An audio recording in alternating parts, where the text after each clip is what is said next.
The wind in the high valley did not blow so much as it scoured. It came down from the granite peaks of the Sawtooths, carrying the scent of pine resin and the darker, metallic smell of snow that was waiting to fall. It stripped the warmth from the earth and left the grass brittle, standing in thin, golden clumps that rattled against the legs of Jed Holt's horse. It was late autumn in the year 1889, but the season had already turned its back on mercy. The sky was a flat, bruised purple above the ridgeline, heavy with winter. Jed shifted in his saddle, grimacing as the movement pulled at the stiffness in his left knee.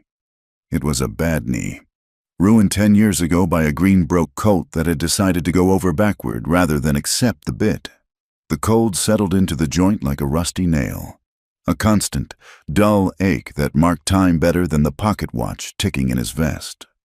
He rubbed a gloved hand over his thigh, staring out at the fence line that marked the northern edge of his property. The wire was slack in places. The cedar posts, cut by his own hands 20 years ago, were graying and leaning with the prevailing wind. It was a small ranch, tucked into the fold of the valley floor where the water ran longest in the summer. But it looked tired. It looked like a place that was slowly losing an argument with the elements. Jed pulled the collar of his sheepskin coat up higher. He was 60 years old, though the mirror in the wash basin usually showed him a man of 70. His face was leather-cured by sun and wind, mapped with deep lines around eyes that were the color of faded denim. He worked alone now. He had been working alone for 5 years, ever since the fever swept through the territory and took what mattered. He turned his horse, a steady bay gelding named Rusty, toward the rise behind the cabin. He did not need to go there, but he went anyway. It was a habit, like checking the cinch or spitting to test the wind. 3 wooden crosses stood on the hill, their inscriptions worn shallow by the grit in the air.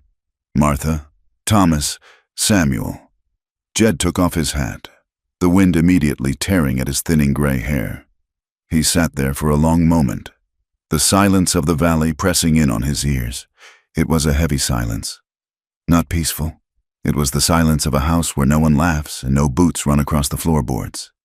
"I fixed the south rails, Martha," he said in his mind, because speaking aloud made him feel crazy, though he did it sometimes when the nights got too long. "The winter is coming on hard. I can feel it in the bone." He put his hat back on, pulling it low. The grief was not sharp anymore. It was just a weight, like a pack he carried that never got lighter, only more familiar. He turned Rusty toward the barn. The bunkhouse stood empty, the door latched shut. He used it for storage now, but sometimes, when the light hit the dusty windows just right, he expected to see his boys walking out, swinging lariats and arguing about who had ridden the best time. But there was nothing there but dust and silence. Jed needed supplies. The larder was low on flour and coffee, and he needed more cartridges for the Winchester. He hitched the team to the buckboard wagon, the wood groaning in the cold, and made the drive into town. The town of Bitter Creek was a collection of false-fronted buildings huddled against the wind, bisected by a street of frozen mud that turned to glue when the sun hit it. It was growing, fueled by the big cattle outfits that were pushing into the open range, swallowing up the smaller stakes. Jed tied the team outside the general store and walked in. The heat from the potbelly stove hit him like a physical blow, carrying the smells of roasted coffee, damp wool, and sawdust. 3 men were standing near the counter, warming their hands. 2 were young punchers from the Circle K, wearing chaps that looked too new and hats with expensive creases. The third was Silas Vane, the foreman for the Double Bar D. The Double Bar D belonged to Ralph Deering. Deering was a man who looked at a map and saw a menu. The conversation stopped when Jed walked in. The silence held for a beat, thick with the kind of judgment that belongs to small towns. "Well, look at that," one of the young punchers said, grinning. "If it is not the ghost of the valley, we thought you froze solid last week." "Holt." Jed ignored him. He walked to the counter where the clerk, a balding man named Harlan, was weighing nails. "I need 50 pounds of flour." "Harlan," Jed said, 5 pounds of coffee, a side of bacon if you have one that is not all fat, and 2 boxes of 4440 ammunition." Harlan did not look up immediately. He finished pouring the nails, taking his time. "We are running low on the good flour. Jed, I am saving the rest for the double-bar D order. They have a big crew to feed." Jed felt the heat rise in his neck, but he kept his voice level. "My money is as good as Ralph Deering's." "Harlan." Silas Vane turned from the stove. He was a thick-set man with a face that looked like it had been chiseled out of granite and left unfinished. He had eyes like marbles, hard and unblinking. "Your money is old, Jed," Silas said, "just like you, and just like that scrap of land you were squatting on." "It is my land," Jed said, turning to face him. "I have the deed. I've been there since before you knew how to sit a saddle." "Silas." Silas chuckled. A low, dry sound. "Times change. Men move on, or they get buried. You ought to think about retiring. Holt, sell out to Mr. Deering. He is feeling generous this month. He might give you enough to buy a room in a boarding house down south, somewhere warm where old bones do not ache so much." "I am not selling," Jed said. He turned back to Harlan, who reluctantly began to gather the items, slamming the sacks of flour onto the counter with unnecessary force. While Harlan tallied the bill, Jed spoke, keeping his eyes on the clerk but pitching his voice so the room could hear. "I have lost a calf 2 nights ago, and a heifer last week." "Wolves?" one of the young cowboys asked, sounding bored. Jed nodded. "Big ones. I found the drag marks in the snow dust up near the North Ridge. And tracks. A lot of tracks." "How many's a lot?" Silas asked. "Too many," Jed said. "I saw sign for maybe 20, maybe more. They are moving in a pack bigger than I have ever seen. They are restless. They are not hunting like regular wolves. They are hunting like they are starving, but they are leaving meat behind." The men exchanged glances, and then the young cowboy laughed. 20 wolves? In a single pack? You are seeing things. Oh man, wolves do not run in armies." "I know what I saw," Jed said quietly. "You saw shadows," Silas said, stepping closer. "You are out there all alone. Jed, a man's mind plays tricks when the only company he has is the wind and a couple of ghosts. There are no super packs of wolves. If there were, a real ranch would have handled them by now." The insult landed softly, but it cut deep. A real ranch. Jed paid for his goods, counting out the coins with fingers that were stiff and scarred. He picked up his supplies, refusing to look at Silas. "Watch your stock." "Silas," Jed said as he reached the door. "I'm telling you, something is moving through the high country." Silas spat tobacco juice into the brass spittoon near his boot. "You watch your own stock, Holt, and watch your fences. Mr. Deering had the surveyor out last week. Seems you have been encroaching on the double-bar D water rights. We moved the markers back to where they belong." Jed froze, his hand on the iron latch of the door. "You moved my markers?" "We corrected a mistake," Silas said, smiling thinly. "Stay on your side, old man. It would be a shame if you had an accident." Jed walked out into the cold, his heart hammering a slow, angry rhythm against his ribs. He loaded the wagon, his movements jerky with suppressed rage. They had moved the markers. It was the first step. First the legal pressure, then the threats, then the wire cutting. He had seen it happen to others. He drove the team out of town, the wheels rattling over the frozen ruts. The sky was darker now, the sun buried behind a wall of slate-gray clouds, about 3 miles from his ranch gate. Jed pulled the team to a halt. He wrapped the reins around the brake lever and climbed down, wincing as his boots hit the hard ground. He walked to the edge of the trail, where the sagebrush gave way to the open range. There was a patch of snow here, lingering in the shadow of a boulder. He knelt, ignoring the pain in his knee. The sign was fresh. It was wolf scat, dark and full of fur. But it was the tracks that made the hair on the back of his neck stand up. A single paw print, as wide as a saucer, pressed deep into the crust, and directly on top of it, another print, and another. They were walking in each other's footsteps to hide their numbers. It was an old trick, but usually, wolves did it for a few yards. These tracks stretched out in a single, unwavering line toward the foothills. Jed brushed the snow away carefully. Under the top layer, The ground was churned. He stood up and looked at the horizon. The wind had dropped, leaving a vacuum of silence that felt expectant. "It is not just 20, he whispered. He climbed back into the wagon and whipped the horses into a trot. He wanted to be behind walls before the sun went down. That night, the howling started. It did not sound like the lonely, undulating call of a coyote, nor the usual communication of a timber wolf pack. It was a chorus. It started low in the throat of the valley, a deep, resonant vibration that seemed to come from the ground itself. Then it rose, voice joining voice, until the air outside the cabin vibrated with it. Jed sat in his armchair by the fire, his Winchester rifle resting across his lap. He had extinguished the oil lamp to save fuel, and the only light came from the red embers in the hearth. He listened. The sound was closer than it should be. It was just beyond the barn. He could hear the heavy, huffing breaths between the howls. He could hear the scratch of claws on the frozen earth.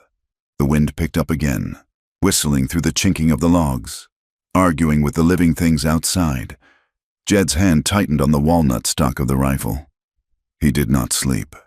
He dozed in fitful snatches, waking every time a log shifted in the fire, his heart jumping in his chest. The morning brought a gray, sullen light, but no attack. The snow had held off, but the cold was deeper.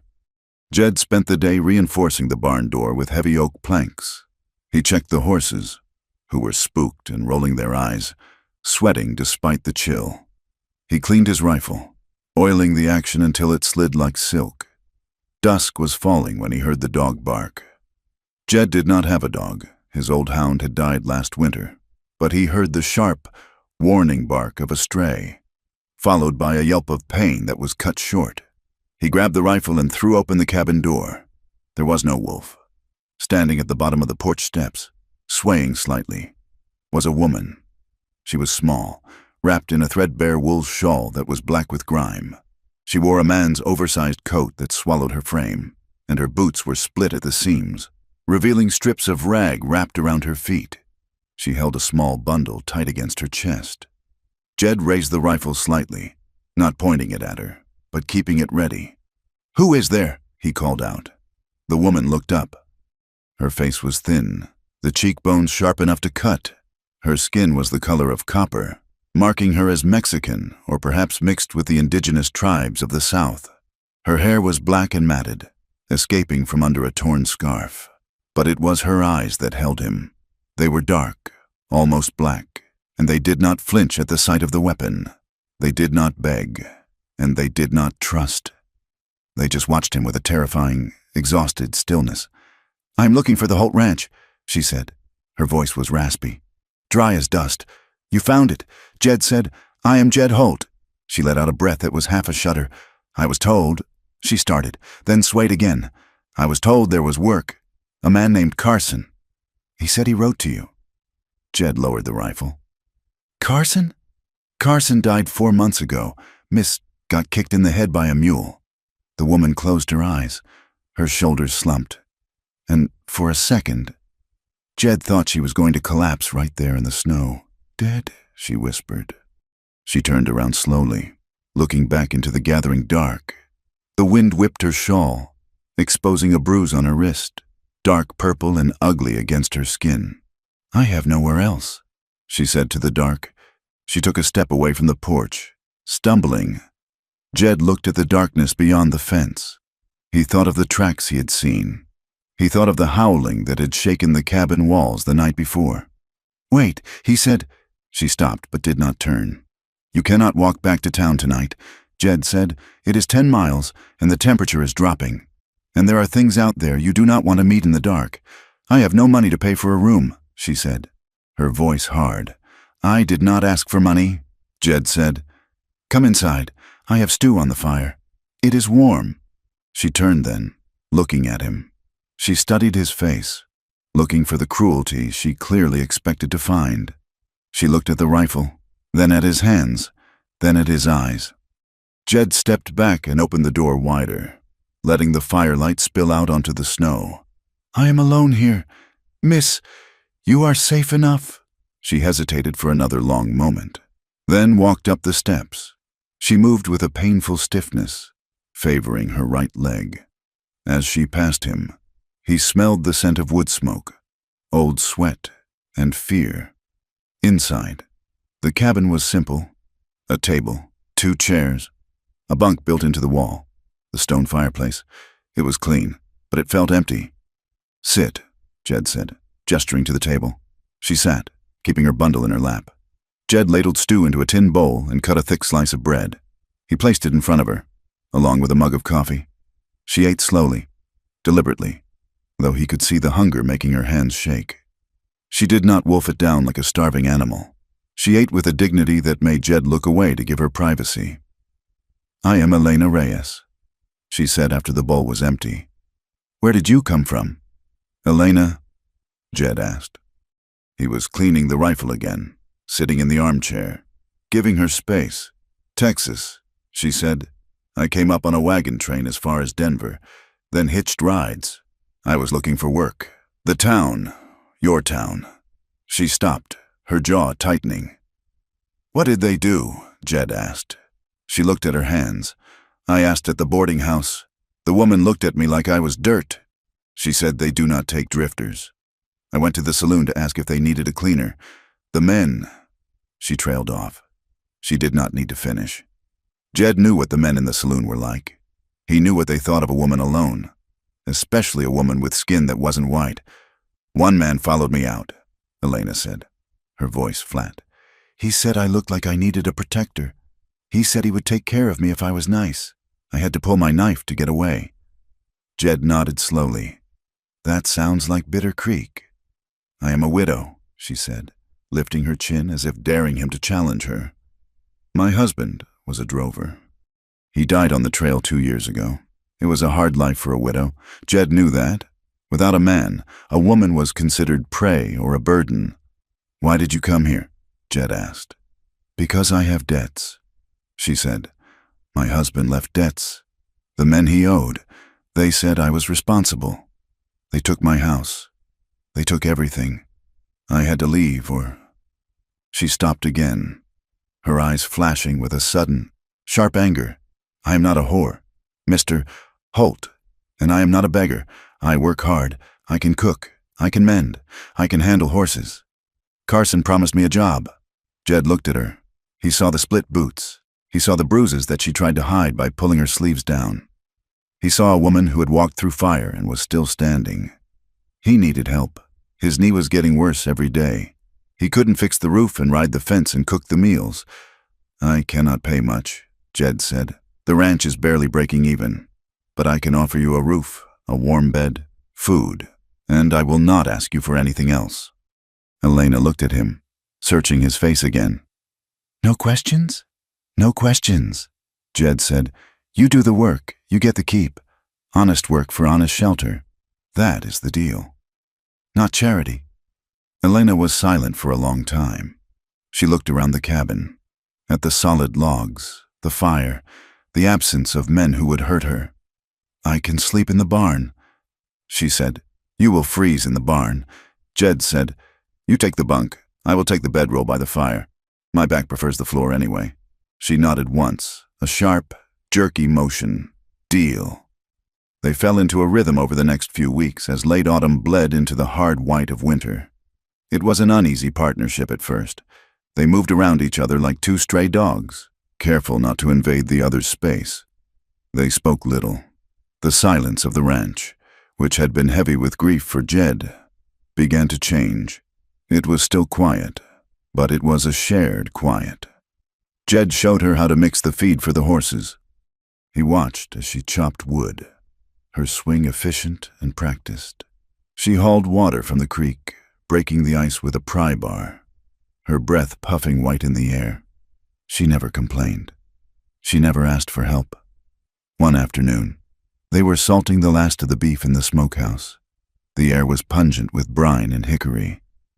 "Hand me that sack," Jed said, pointing to the coarse salt. Elena hefted the 50-pound sack and poured it over the meat. Jed watched her. She was stronger than she looked. "You have done this before." Jed said, "My father was a butcher." She said, "Before the war." She wiped her hands on her apron. Her face was smudged with soot, but she looked healthier than the day she arrived.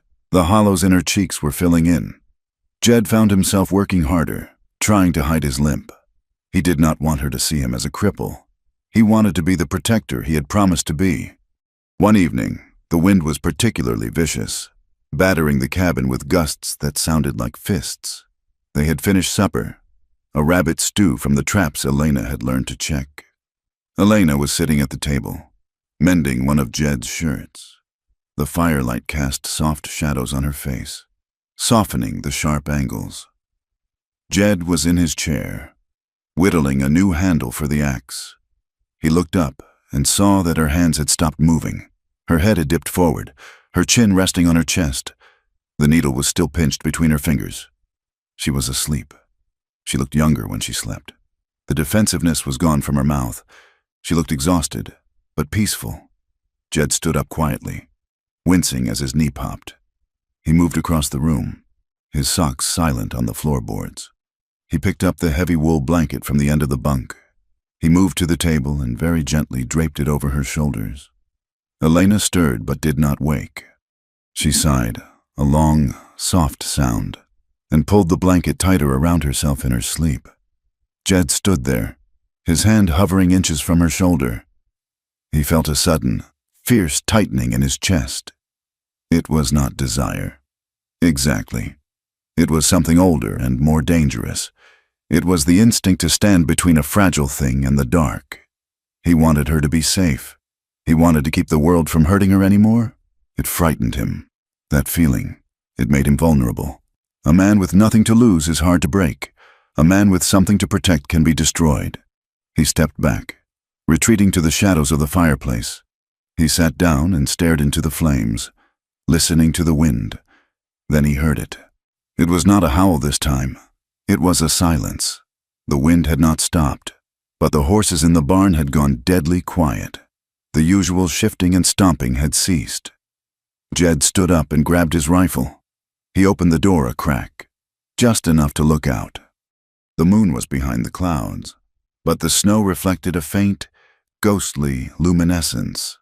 He looked toward the ridge line that overlooked the ranch house. At first, he saw nothing, just the jagged black shapes of the pines against the sky. Then, he saw the lights. They were twin points of pale yellow-green, appearing in the darkness. 2 eyes, then 2 more to the left, then 2 more. They flickered on like lamps being lit in a distant city. 10 pairs, 20, more. They were lining the ridge, looking down at the cabin. They were perfectly still. They were not milling about. They were watching. Jed felt a cold sweat break out on his back. He gripped the rifle so hard his knuckles turned white.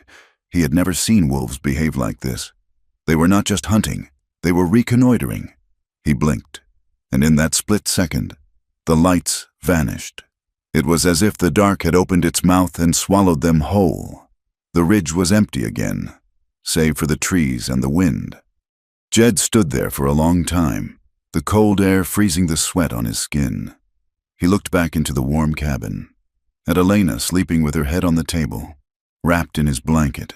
He closed the door and slid the heavy oak bolt into place.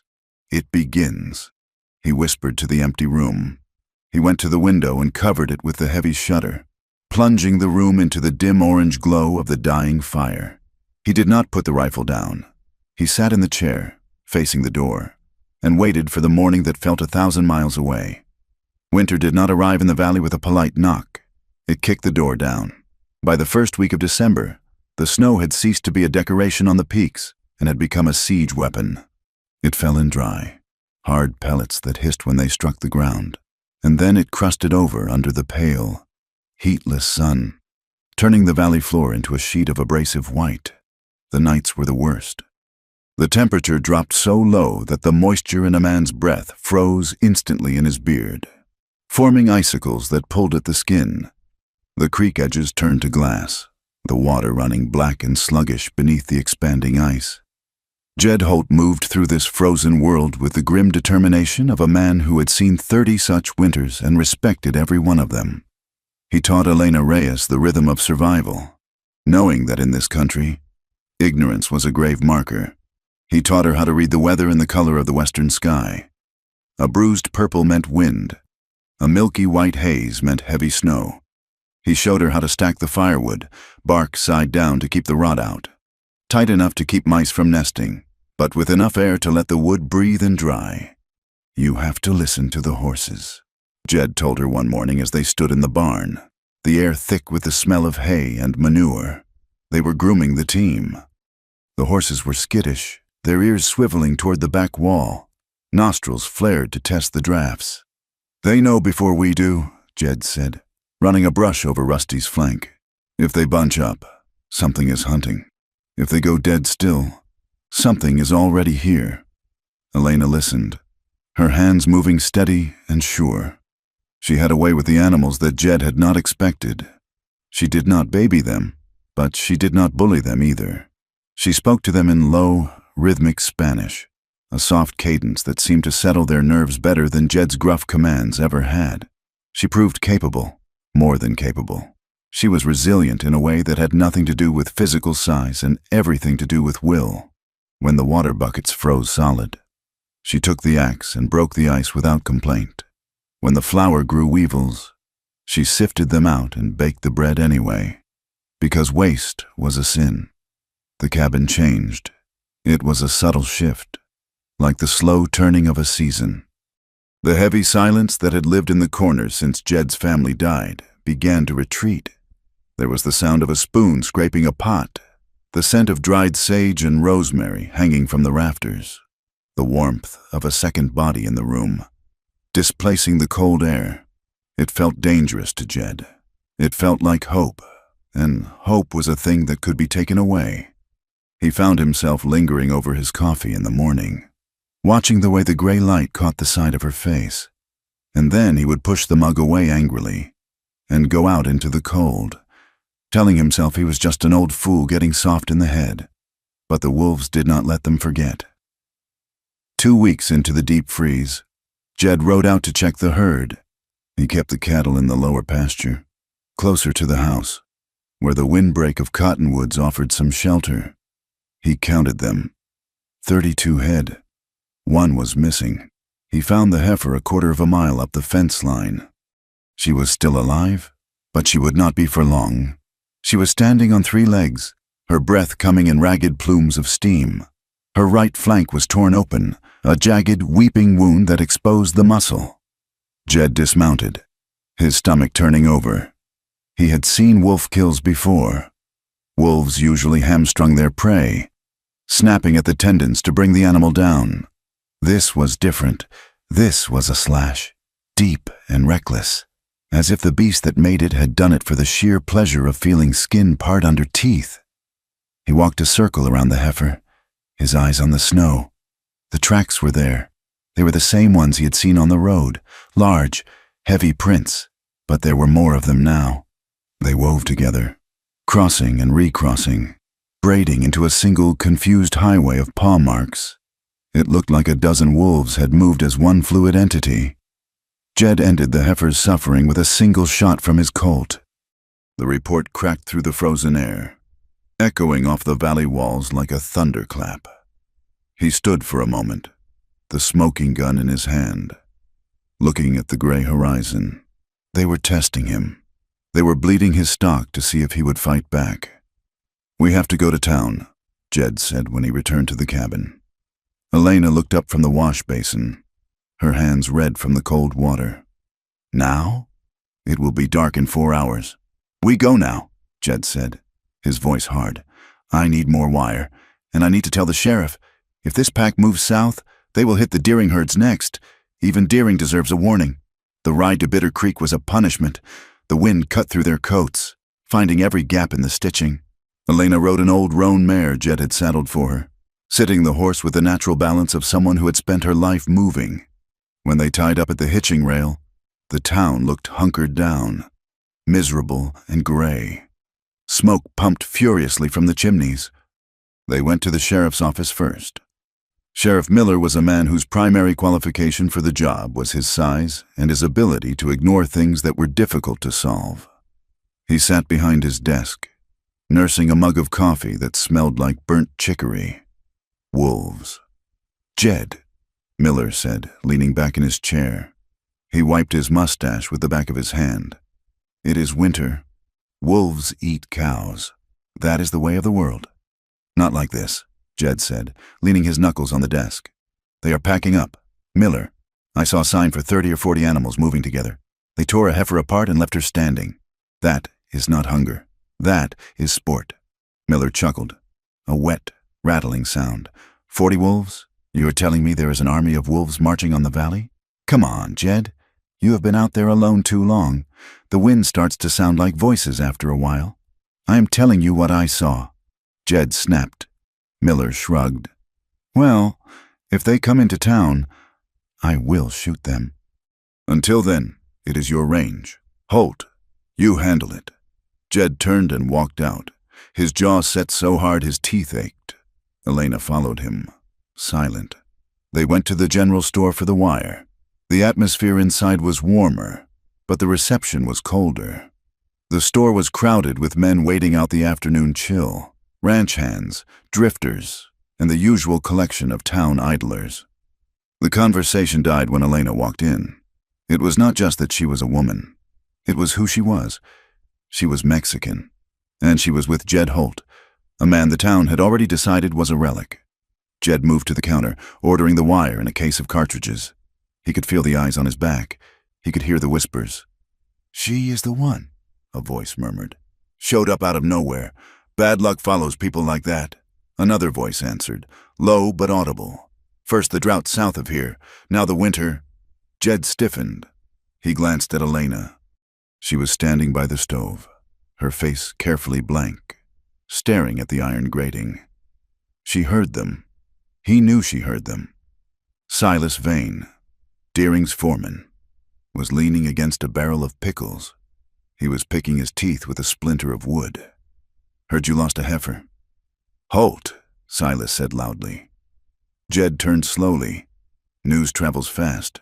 It does when you have got a mouthy neighbor. Silas grinned. Shame about the cow, but maybe it is a sign. What kind of sign? Jed asked. Silas gestured toward Elena with his toothpick. Then maybe you are bringing trouble on yourself, keeping company with strays. Wolves smell weakness. Jed, and they smell bad blood. Jed took a step forward, his hands curling into fists. You watch your mouth. Silas. Before Silas could answer, a man detached himself from the group near the back. He was tall, wearing a dirty canvas duster and a hat that had lost its shape years ago. He had a scar running through his eyebrow. I know you, the man said, pointing a finger at Elena. Elena flinched. She looked at the man, and her eyes went wide with recognition and fear. You are Reyes's woman, the man said, stepping closer. I saw you in Abilene. Your husband owed me $40 for a saddle when he died. Elena took a step back, hitting the stove. My husband is dead, she whispered. His debt is not, the man said. He grinned, revealing yellow teeth. And since he is not here to pay, I reckon his property has to settle up. You ran off before I could collect. He reached out, grabbing Elena's arm. She cried out, trying to pull away, but his grip was iron. You are coming with me, the man snarled. I will find a way for you to work it off. The room was silent. No one moved. The storekeeper watched, polishing a glass. Silas Vane watched, amused. Let her go. The voice was not loud. It was not a shout. It was a flat, quiet statement of fact. Jed stood 5 feet away. He had not drawn his gun, but his hand was resting near the holster. His posture had changed. The slump of age was gone. He stood with his weight balanced, his eyes locked on the man holding Elena. The man laughed. Stay out of this, old man. This is business. She is stolen property. She is my hired hand, Jed said. And she is under my protection, the man sneered. Your protection? You can barely walk. Grandpa, Jed did not blink. I can walk fine, and I can put a bullet through your left eye before you clear leather. Now, let her go. There was a silence in the room that was heavier than the winter air. It was the silence of violence waiting to happen. The man looked at Jed. He looked at the old cowboy's eyes, and he saw something there that made his smile falter. He saw the kind of stillness that comes from burying 3 sons and a wife and having nothing left to fear, the man released Elena's arm. She stumbled back, rubbing the red marks on her wrist. "You are making a mistake." "Halt," the man spat. "Shielding a debt dodger. She owes you nothing," Jed said. "If you have a claim, you bring it to the sheriff. If you touch her again, I will kill you." He looked around the room, meeting the gaze of every man there. "Anyone else have anything to say?" Silas Vane shrugged, looking away. "Not me, Jed. Just offering advice." Jed took the coil of wire from the counter. "Come on, Elena." They walked out into the biting wind. Elena was shaking. She climbed onto her horse, her movements jerky and uncoordinated. They rode out of town in silence. The snow began to fall again, hard and fast. When they were a mile out, safe in the white isolation of the range, Elena pulled her horse up. She bent over the saddle horn, her shoulders heaving. Jed stopped Rusty and looked back. He did not go to her. He sat his horse, waiting. "I'm sorry," she choked out, her voice thick with rage and shame. "I'm sorry I brought this to you." Jed looked at the gray sky. "You did not bring anything. Elena, that man brought his own ugliness. They think I am—" She stopped, unable to say the words. "I know what they think," Jed said. "Men like that need someone to blame for the cold and the empty pockets. It is easier to blame a woman than to blame the weather." He turned his horse back to the trail. "You do not owe them your fear, Elena, and you do not owe me an apology. Now let us ride. The wolves will be out soon." The ride back was grueling. By the time they reached the ranch, night had fallen, and Jed's knee was a screaming agony. He dismounted with difficulty, his leg nearly buckling under him. Elena saw it. She saw the way he grabbed the saddle fender to keep from falling. She put the horses away while Jed limped into the cabin to build up the fire. When she came in, he was sitting in his chair, his legs stretched out, his face gray with pain. He had a bottle of liniment on the table, but he hadn't opened it. Elena took off her coat and hung it by the door. She walked to the stove, poured hot water into a basin, and brought it to him. "Roll up your pant leg," she said. "I can do it," Jed grunted, reaching for the bottle. Elena moved his hand away. Her touch was firm. "You cannot reach the back of the knee without twisting it. Let me do it." Jed stiffened. "I am not an invalid." "Elena, I know you are not," she said softly. "But you are hurting, and we have work to do tomorrow. You need to be able to walk." She knelt on the floor in front of him. Jed hesitated, the pride fighting with the pain. Then, slowly, he rolled up the denim. His knee was swollen, the scar tissue purple and angry against the pale skin. It was an ugly thing, a map of old violence. Elena dipped a cloth in the hot water and laid it over the joint. Jed hissed through his teeth. "Sorry," she murmured. She dried the skin and poured the liniment into her hands.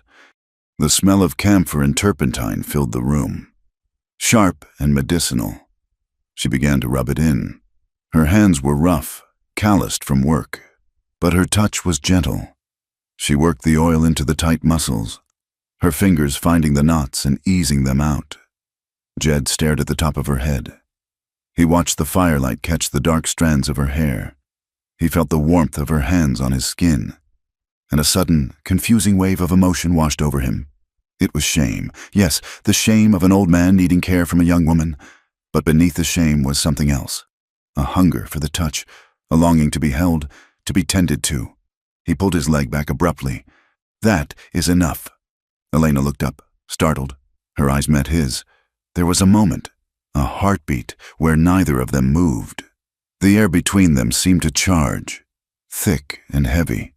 She was close, too close. He could smell the soap she used, the scent of the cold air still clinging to her clothes. "Thank you," Jed said, his voice rougher than he intended. Elena stood up, wiping her hands on her apron. She looked away, a flush rising on her neck. "You are welcome." She went to the other side of the room to start supper. They moved around each other carefully that evening. When their hands brushed as she passed him a mug of coffee, they both pulled back as if burned. They became hyper-aware of the silence, filling it with unnecessary tasks. That night, the wolves came back. They did not howl this time. They yipped. It was a high, chaotic sound, moving around the perimeter of the ranch. One moment it was near the barn, the next it was by the creek, then up on the ridge. It was like a net being drawn tight. The cattle bunched against the corral fence, the wood groaning under their weight. Jed stood by the window, peering through the slit in the shutter. "They are testing the wire," he said. He spent the next day turning the ranch into a fortress. He took tin cans from the trash heap, old peach cans, bean cans, and filled them with pebbles and broken glass. He strung them on a line of twine around the perimeter of the corral and the house. At knee height, if anything pushes through, we will hear it, he said. He hung lanterns high on the fence posts, keeping them unlit but ready to be fired. He dug a fire pit near the barn door, stacking brush and oil-soaked rags nearby. Then he took the spare rifle, an old Spencer carbine, down from the wall. "Do you know how to use this?" he asked Elena. "I can shoot a pistol," she said. "My husband taught me. A pistol is for a card game," Jed said. "This is for survival." He took her out behind the barn. He pinned a piece of paper to a fence post. "Put the stock against your shoulder. Tight," he instructed. "If you leave a gap, the kick will bruise you. Look down the barrel. Line up the notch with the bead." Elena raised the rifle. The barrel wavered. "Breathe," Jed said, stepping in close behind her. He could feel the heat of her body. "Do not hold your breath. Breathe out, and when your lungs are empty, that is when you are steady. Squeeze. Do not pull." She fired. The shot went high, kicking up snow above the post. "Again," Jed said patiently. "It is not about being fast. It is about being right. Discipline." Elena. Panic misses. Discipline hits. They spent an hour there, until her shoulder was sore and her hands were numb. But she was hitting the paper. That evening, the tension in the cabin was different. It was not just the fear of the wolves. It was the weight of the things they hadn't said. Elena sat at the table, cleaning the carbine. Jed was oiling his boots. "Why did you marry him?" Jed asked suddenly. He hadn't meant to ask, but the silence had become too loud. Elena stopped wiping the barrel. She didn't look up. "My father owed money. A lot of money. Reyes was a drover, but he had cash. He offered to pay the debt if he could take me north." She looked at the fire. "It was a trade. My father was a good man, but he was desperate. And Reyes, he wasn't cruel, not really. He just didn't care. I was just another thing he owned, like his saddle, like his horse." She looked at Jed, her eyes hard. "I promised myself when he died that I would never belong to anyone again, that I would never be traded to settle a score." Jed nodded slowly. "That is why you were ready to run when you got here." "Yes." Jed looked at his hands. They were gnarled, the knuckles swollen. "I had a woman once, Sarah, back before the war." Elena watched him, listening. "She wanted to settle down," Jed said softly. "She wanted a house in the valley, kids. But I wanted to see what was over the next ridge. I was young, and I had a lot of pride. I told her to wait. I told her I would be back in a year." He paused, the memory tasting like ash in his mouth. "I was gone 3 years. When I came back, she was married to a merchant in Boise. She had a baby. She looked at me like I was a stranger." He looked up at Elena. "I chose the trail. I chose the pride, and I have carried that stone every day since." The room was very quiet. The wind rattled the door latch. Suddenly, outside, the tin cans jangled, a sharp, metallic crash that sounded like shattering glass. Jed was up in an instant, blowing out the lamp. He grabbed his Winchester. Elena grabbed the carbine. They stood in the dark, hearts hammering. Silence. Then, the sound of hoofbeats. Heavy, panic-stricken hoofbeats from the corral. "They are inside," Jed hissed. He threw open the door. The night was a swirling vortex of snow. He could see shapes moving near the corral, shadows that flowed like oil. He raised the rifle and fired into the air, the flash blinding him for a second. "Get back!" Elena fired the carbine, the boom echoing. The shapes scattered. They dissolved into the white curtain of the storm. Jed ran to the corral. The horses were wild with fear, kicking at the rails, but they were safe. The wolves had not gotten in. They had just spooked them. He checked the perimeter. The tin can line was broken. The tracks were there, huge, deep prints right up to the house. They went back inside, shaking from the cold and the adrenaline. Jed barred the door. He turned to Elena. She was standing by the table, the carbine still in her hands. She was trembling violently. Jed put his rifle down and walked over to her. "Elena?" She looked at him, and her face crumbled. She dropped the gun and gripped the front of his shirt, her fingers digging into the wool. "I do not want to die." "Jed," she whispered, her voice fierce and breaking. "I do not want to die out here in the snow." "You are not going to die," Jed said, putting his hands on her arms to steady her. "I do not want to die like a ghost," she said, looking up at him, her eyes searching his face. "I do not want to die unseen, unloved. I have spent my whole life being invisible." Something in Jed broke. The wall he had built around himself, the wall of grief and age and stubborn solitude, cracked wide open. He cupped her face in his rough hands. Her skin was warm, so warm against the cold that was inside him. "Elena." He choked out. He kissed her. It wasn't a smooth kiss. It was desperate.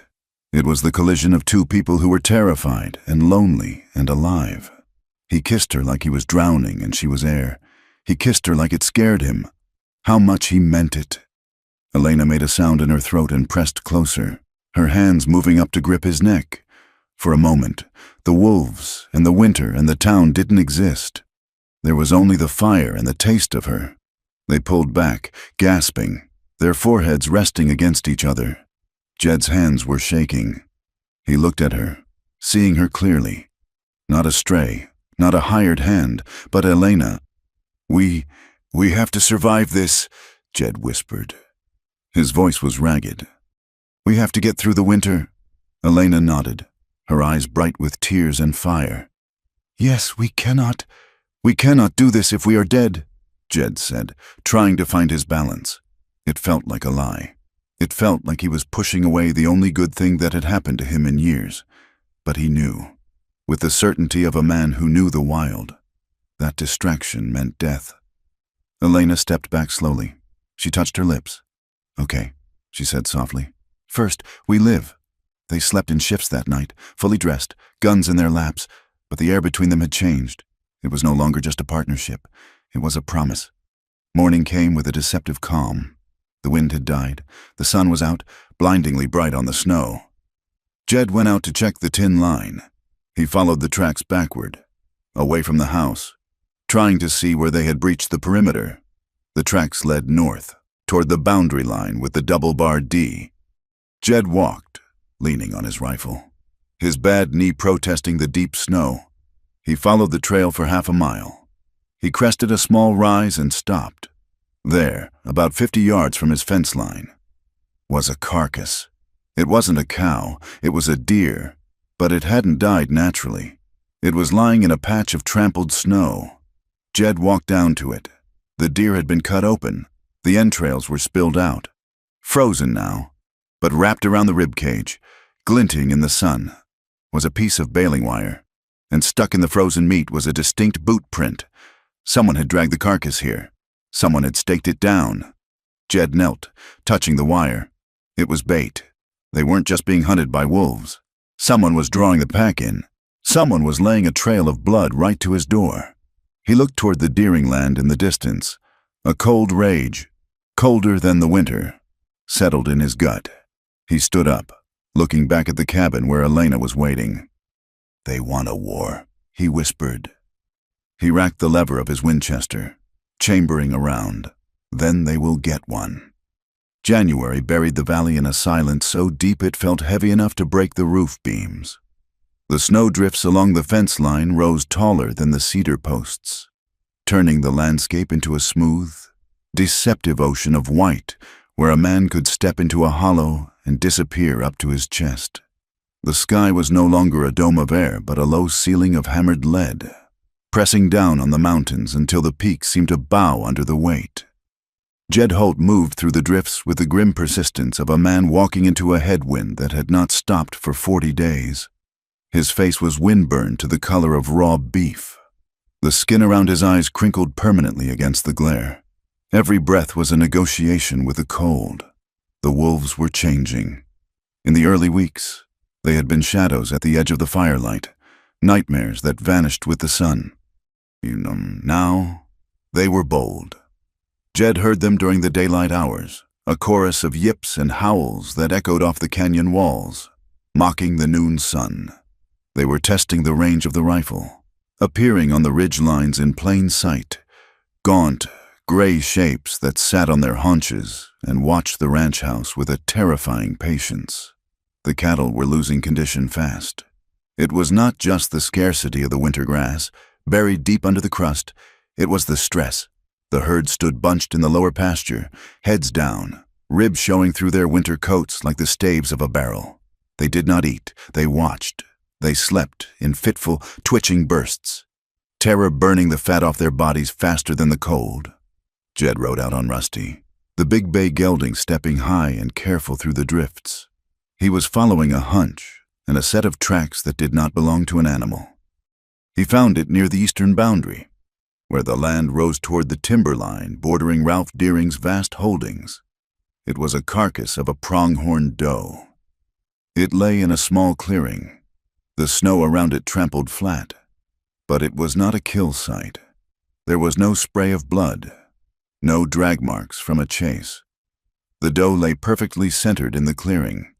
Her belly slid open with a precision that spoke of a skinning knife, not a tearing tooth. Jed dismounted, his knee protesting with a sharp, hot grind. He dug into the snow around the doe's neck. His gloved fingers brushed against cold metal. Wire, baling wire, was wrapped around the doe's neck and staked deep into the frozen earth, hidden beneath the snow. It was an anchor. It was bait meant to stay in place, to draw the predators in and hold them there, close to Jed's land, training them like dogs to a food bowl. He widened his search, circling the clearing. He found what he knew he would find, though the discovery made his stomach turn over. Boot prints. They were partially filled with fresh powder, but the outline was clear. A heavy boot, a man's weight. And alongside the boot prints were the massive, splayed tracks of the wolves, mingling with the human sign as if the two species were partners in this business. Jed stood up, wiping the snow from his gloves. The cold that settled in his chest had nothing to do with the weather. This was not nature. Nature was cruel, but it was honest. This was a man's hand turning the wild into a weapon. "We are going to town," Jed said when he walked back into the cabin. Elena looked up from the stove, where she was boiling laundry. She saw the look on his face, the set of his jaw that looked like trap iron. She did not argue. She dried her hands and reached for her coat. The ride to Bitter Creek was a slog. The horses labored in the deep powder, their breath pluming like steam engines. When they arrived, the town looked brittle, the wooden buildings shrinking inward against the frost. Jed found Silas Vane holding court on the boardwalk outside the saloon, wrapped in a buffalo coat that cost more than Jed's entire herd. The foreman was smoking a cigar, the smoke hanging stagnant in the freezing air. "You are putting bait out." "Silas," Jed said. He did not raise his voice, but the conversation on the boardwalk died instantly. Silas turned slowly, feigning surprise. He took the cigar from his mouth and inspected the ash. "Is that a greeting, Holt? Because where I come from, a man usually says hello before he starts throwing accusations.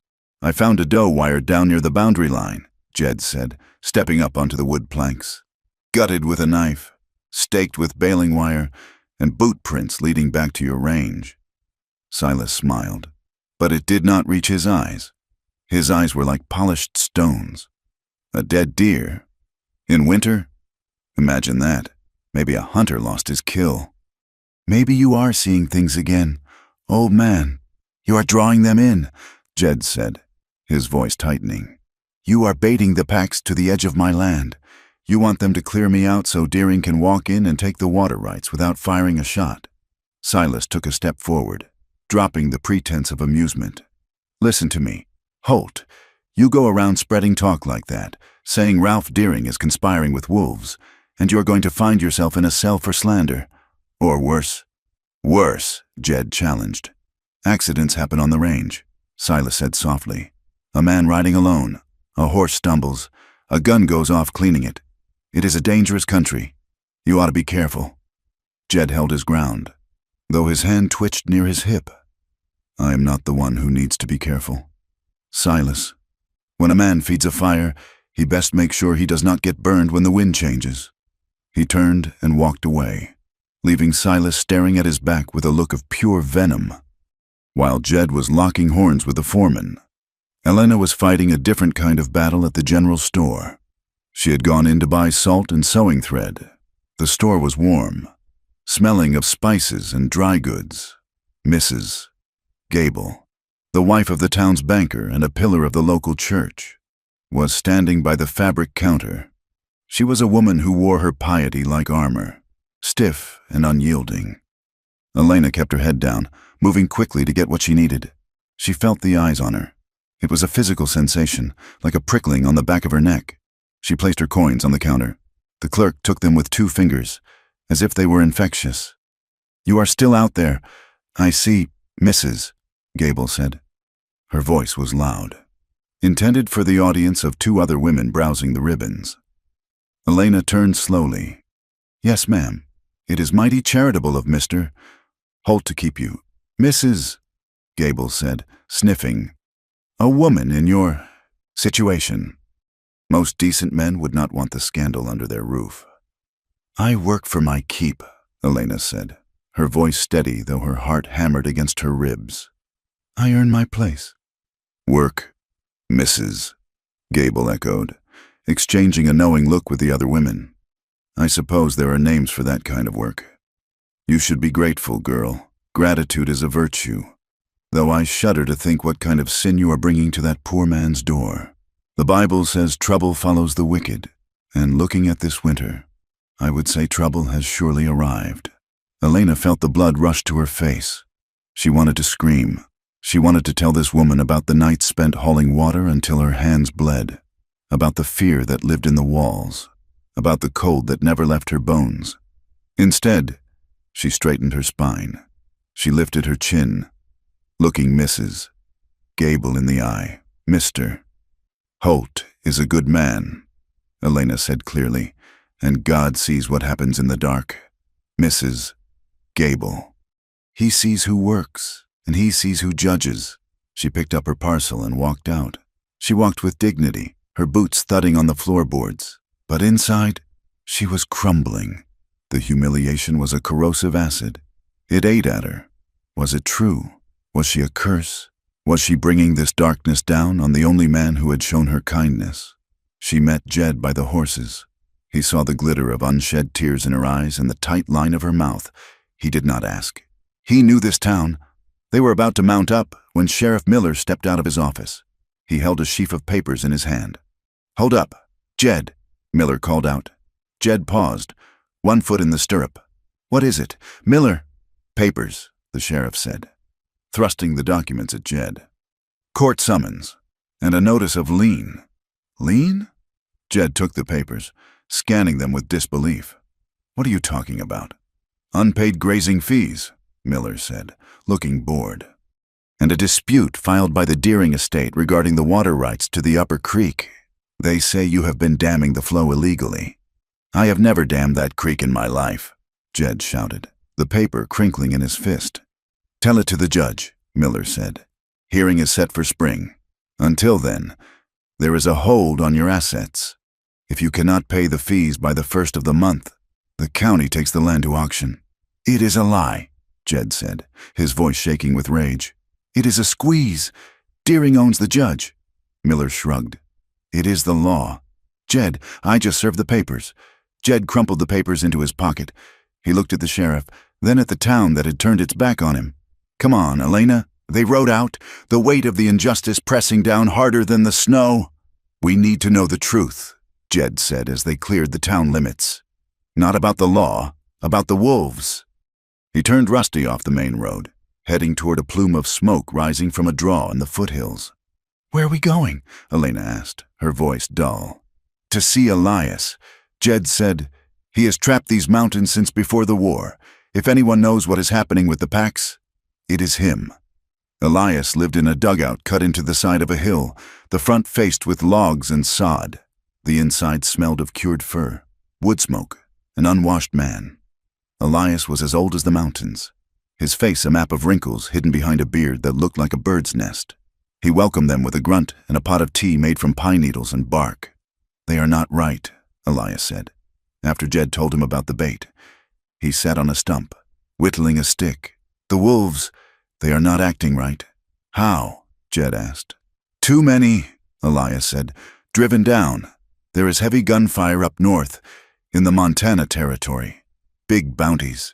They are pushing the packs south, but it is more than that." He looked at Jed with rheumy, pale eyes. "Deering has hired men, not cowboys, hunters. I've seen them. They are not shooting to kill, mostly. They are using poison." "Poison," Elena whispered. "Strychnine." Elias nodded. "Nasty stuff. Makes the animal burn from the inside out. But here is the thing. If a wolf takes a sublethal dose, or if they eat the meat of a poisoned kin, it twists them, drives them mad, takes away the fear of man, makes them desperate. So he is poisoning them to kill them. And the ones that survive, Jed started, are turning into devils." Elias finished. "He is breeding a nightmare. Jed, he is driving them insane with pain and hunger, and then leading them right to your doorstep with that bait." The ride back to the ranch was silent. The horror of it settled over them. It wasn't just greed. It was a violation of the natural order so profound it felt blasphemous. A mile from the ranch, Jed pulled Rusty up sharp. "Look," he said, pointing to a drift near a stand of aspens. An animal was thrashing in the snow. It was a wolf, a large male, gaunt and ragged. It was not attacking. It was dying. They rode closer. The wolf was convulsing, its back arching in unnatural, rigid spasms. Foam, pink with blood, frothed around its muzzle. Its eyes were glazed and rolling, wide with a terror that went beyond instinct.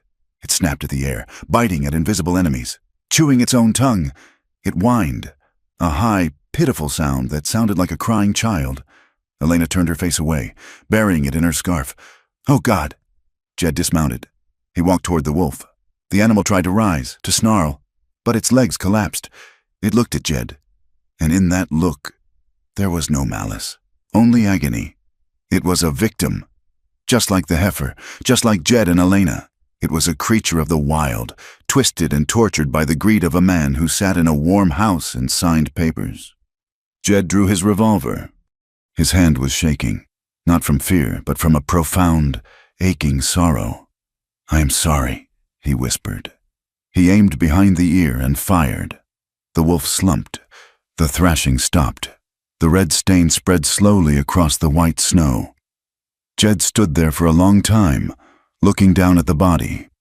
He holstered the gun and wiped his hand across his face. When he turned back to the horses, he looked older. Elena was watching him. She saw the tears in his eyes. She saw the way his shoulders slumped with the weight of the mercy he had just delivered. He was not the hard, careless man the town said he was. He was not a relic. He was a man who felt the pain of the world and tried to answer it with decency. And in that moment, the ache in her chest changed. It wasn't just gratitude anymore. It was love. A love so sharp it felt like a wound. That night, the wind howled around the cabin, mimicking the voices of the dead wolves. The cabin felt smaller, the walls pressing in. They ate in silence, but it was a companionable silence. They were soldiers in the same trench now. After supper, they sat by the fire. Jed was cleaning the revolver, the smell of a gun oil sharp in the room. Elena was staring into the flames. "They say I am a sin," Elena said quietly. Her voice was small. "Mrs. Gable." She said, "I bring trouble." Jed stopped cleaning. He looked at her. "Mrs. Gable reads the Bible, but she does not know the author." Elena looked up, her eyes swimming. "Maybe she is right. Maybe I am a burden. You are losing everything. Jed, the land, the cattle. Maybe if you left, I would be alone," Jed said. "You were alone before. I was waiting to die before," Jed said. There is a difference. He put the gun down on the table. He leaned forward, his elbows on his knees. You are not a burden. Elena, you are the only thing in this valley that makes sense. Elena stood up. She crossed the small distance between them. She stood before him, the firelight catching the tears on her cheeks. I do not want to be just a hired hand, she whispered. I do not want to be a charity case. I want... She hesitated, her breath catching. What do you want? Jed asked. His voice rough. I want to be wanted, she said. Not because I am useful, not because I am safe, but because I am me. I want to be wanted without shame. Jed stood up. He ignored the pain in his knee. He reached out and took her hands. They were rough, calloused hands, just like his. He pulled her closer. He looked into her dark eyes and saw the fear and the hope warring there.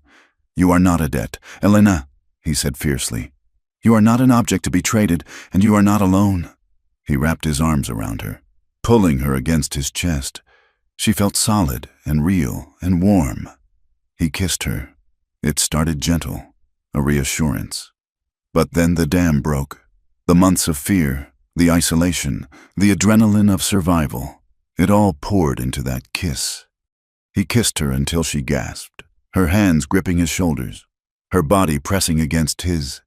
He kissed her until the cold world outside ceased to exist, and there was only the heat of the fire and the heat of their blood.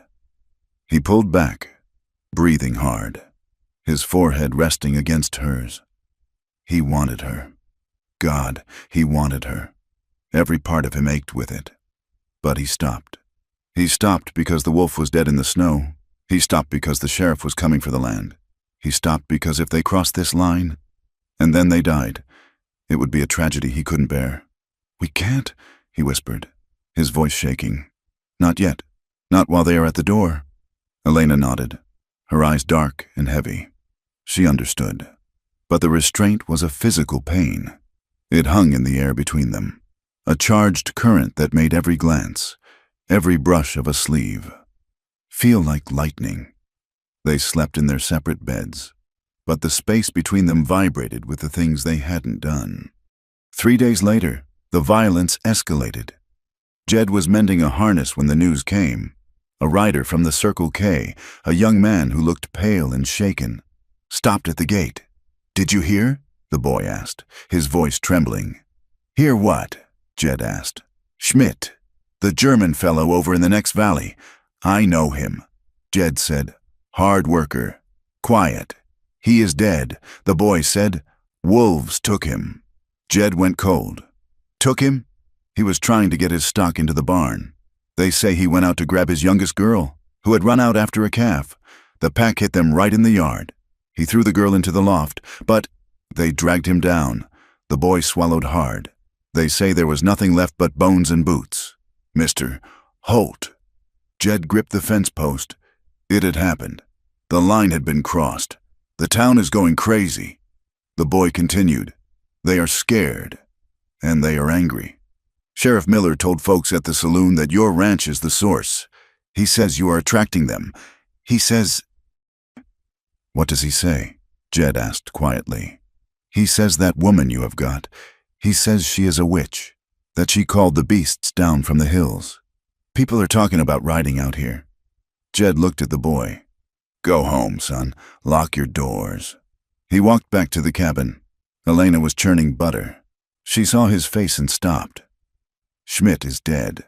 Jed said, wolves, and the town blames us. He went to the window and began to board it up with heavy planks he had cut the day before. We are under siege. Elena, he said, it is not just the wolves anymore. They spent the next 2 days turning the ranch into a fortress. They moved the remaining stock into the high corral, reinforcing the rails with fresh timber. They boiled water in great copper tubs, keeping it scalding hot on the stove. They sharpened every axe, every knife, every scythe on the place. They stacked ammunition on the table, boxes of .44, 40 loose rounds for the shotgun, the heavy buffalo slugs for the Sharps rifle. They did not sleep. They napped in shifts, fully dressed, boots on, but they could not defend against treachery. It was a moonless night, the wind howling so loud it drowned out thought. Jed was on watch at the front window. Elena was in the back, watching the ridge. The betrayal came from the south. Someone, a man from town, desperate for coin or approval from Deering, had sold the information. They knew Jed was watching the north ridge. They knew the stock was bunched in the barn. Jed smelled it before he saw it. The smell of kerosene. Fire! He screamed. He threw the door open. The back wall of the barn was aflame. The fire was climbing the dry wood with terrifying speed, whipped by the wind. The horses were screaming inside. "Get the buckets!" Jed roared, limping toward the inferno. Elena was already running. She grabbed 2 pails of water and sprinted into the smoke. They fought the fire with a desperation that burned their lungs. They threw water, snow, anything they could find. The heat was searing, singing their eyebrows, blistering their skin. "Get the horses out!" Jed yelled. Elena ran into the burning structure. She came out leading the team, slapping their rumps to send them scattering into the corral. She went back in for the milk cow. Jed was beating the flames with a wet saddle blanket, coughing violently. They managed to kill the fire, but the cost was high. One side of the barn was charred black. The winter hay supply, tons of dry grass meant to feed the herd until spring, was a smoking, soggy ruin. They stood in the snow, covered in soot, gasping for air. The barn still stood, and the animals were alive. But without the hay, the herd would starve. Jed looked at the darkness beyond the light of the dying embers. He saw boot prints leading away from the back of the barn. Human prints. "They tried to burn us out," Jed rasped. Elena wiped her face, leaving a streak of black ash across her cheek. She looked like a warrior from an ancient story. "We are still here," she said. But as the adrenaline faded, a new sound began to rise. It started in the north, deep in Deering's territory. A howl, long, mournful, and hungry. Then another joined it from the east, then the west. The sound layered over itself, voice upon voice, pack upon pack. It wasn't the chaotic yipping of the night before. This was a convergence. It sounded like the earth itself was screaming. It filled the valley. It vibrated in the charred wood of the barn. It rattled the bones in Jed's chest. "That is not 20 wolves," Jed whispered. He looked at Elena. The dread on her face mirrored his own. It sounded like hundreds. It sounded like a tide of teeth and hunger that had finally arrived to wipe the valley clean. 300, Jed said, the number tasting like ash in his mouth. He gripped Elena's hand. "Get inside," he said. "Tonight is the night."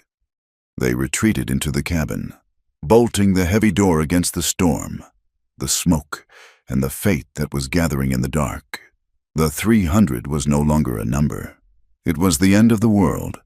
The day did not break so much as it bruised the horizon. The dawn bled into the valley with a sickly, gray pallor, bringing with it a silence so absolute it felt heavy enough to crush the lungs. There were no birds. The usual morning chorus of chickadees and jays, the chatter of the squirrels in the pines, the distant caw of a raven, all of it had been wiped clean.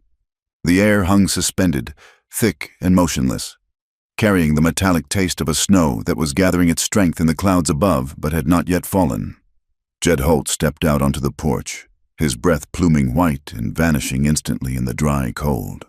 He walked to the rail, gripping the rough wood with a gloved hand.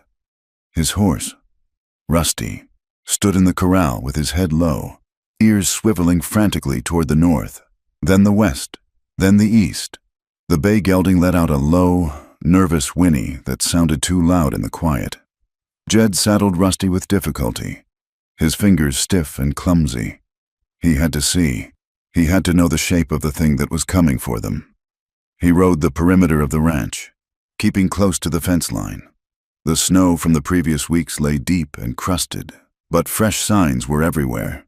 It looked as though the ground had been stitched with paw marks. They were not the tracks of a single pack. They were a convergence. Trails led down from the high saw-tooths. Deep ruts plowed through the drifts by heavy bodies moving in single file. Other trails came up from the lowlands, from the direction of the Deering Range. They circled the ranch like a noose, tightening. Jed stopped the horse at the rise overlooking the house. He looked down at the snow. It was churned to a pulp. Thousands of prints. They had been here in the night, silently measuring the fences, testing the wind, smelling the fear in the cattle. It was not a hunt. It was a siege. He turned Rusty back toward the cabin, pushing the horse through the drifts. When he reached the yard, Elena was waiting on the porch. She was wearing her coat, her small bundle of belongings sitting at her feet. Her face was pale, her eyes dark with a terror she was trying to master. "We should go," she said as soon as he dismounted. Jed tied the reins to the rail. He did not look at the bundle. "Go where, Elena?" "To town," she said, her voice rising. "To the church. Anywhere but here. You saw the tracks. You heard them last night. We will never make it," Jed said. He walked past her, checking the load in his Winchester. "We have to try," Elena said, grabbing his arm. "Jed, look at the sky. Look at the horses. We cannot fight this alone." Jed stopped. He looked down at her hand on his sleeve, then up at her face. "If we leave," he said quietly, "Deering wins." Elena stared at him.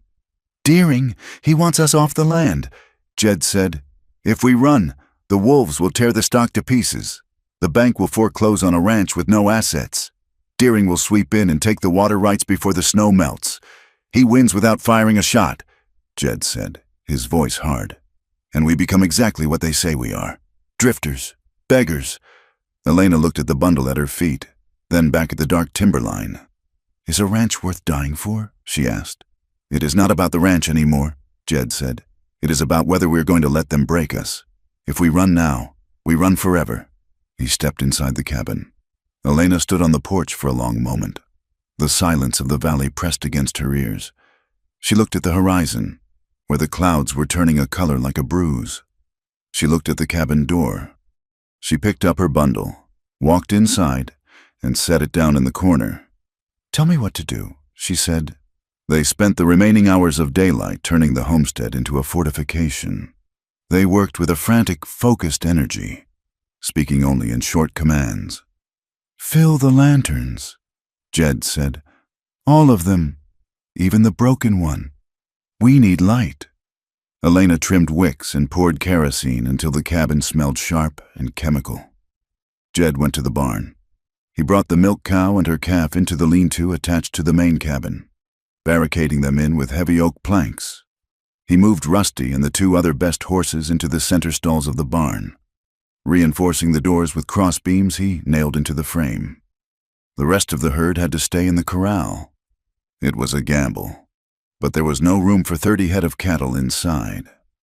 Jed reinforced the corral fence, lashing extra rails to the posts with baling wire, weaving a barrier of thorns and brush into the gaps.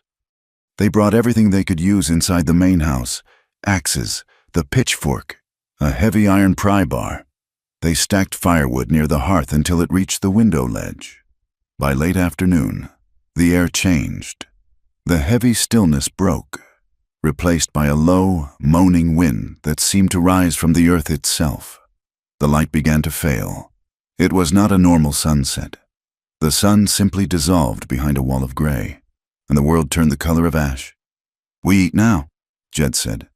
Elena put a pot of beans and salt pork on the table. They sat opposite each other. The food was hot, but neither of them tasted it. The cabin felt small, a tiny wooden box floating in a vast, hostile ocean. Jed looked at Elena across the table. Her hair was pulled back, revealing the sharp line of her jaw. There was a smudge of soot on her forehead. She looked tired, but her eyes were clear. She was watching him. She was looking at the lines around his eyes, the shape of his nose, the way his hands held the spoon. She was looking at him the way a person looks at a landmark they want to remember when they are lost. Jed reached across the table. He covered her hand with his. His palm was rough, calloused and scarred. Her hand was smaller, but strong, the fingers gripping his instantly. They did not speak. There were no words that fit the size of the night that was coming.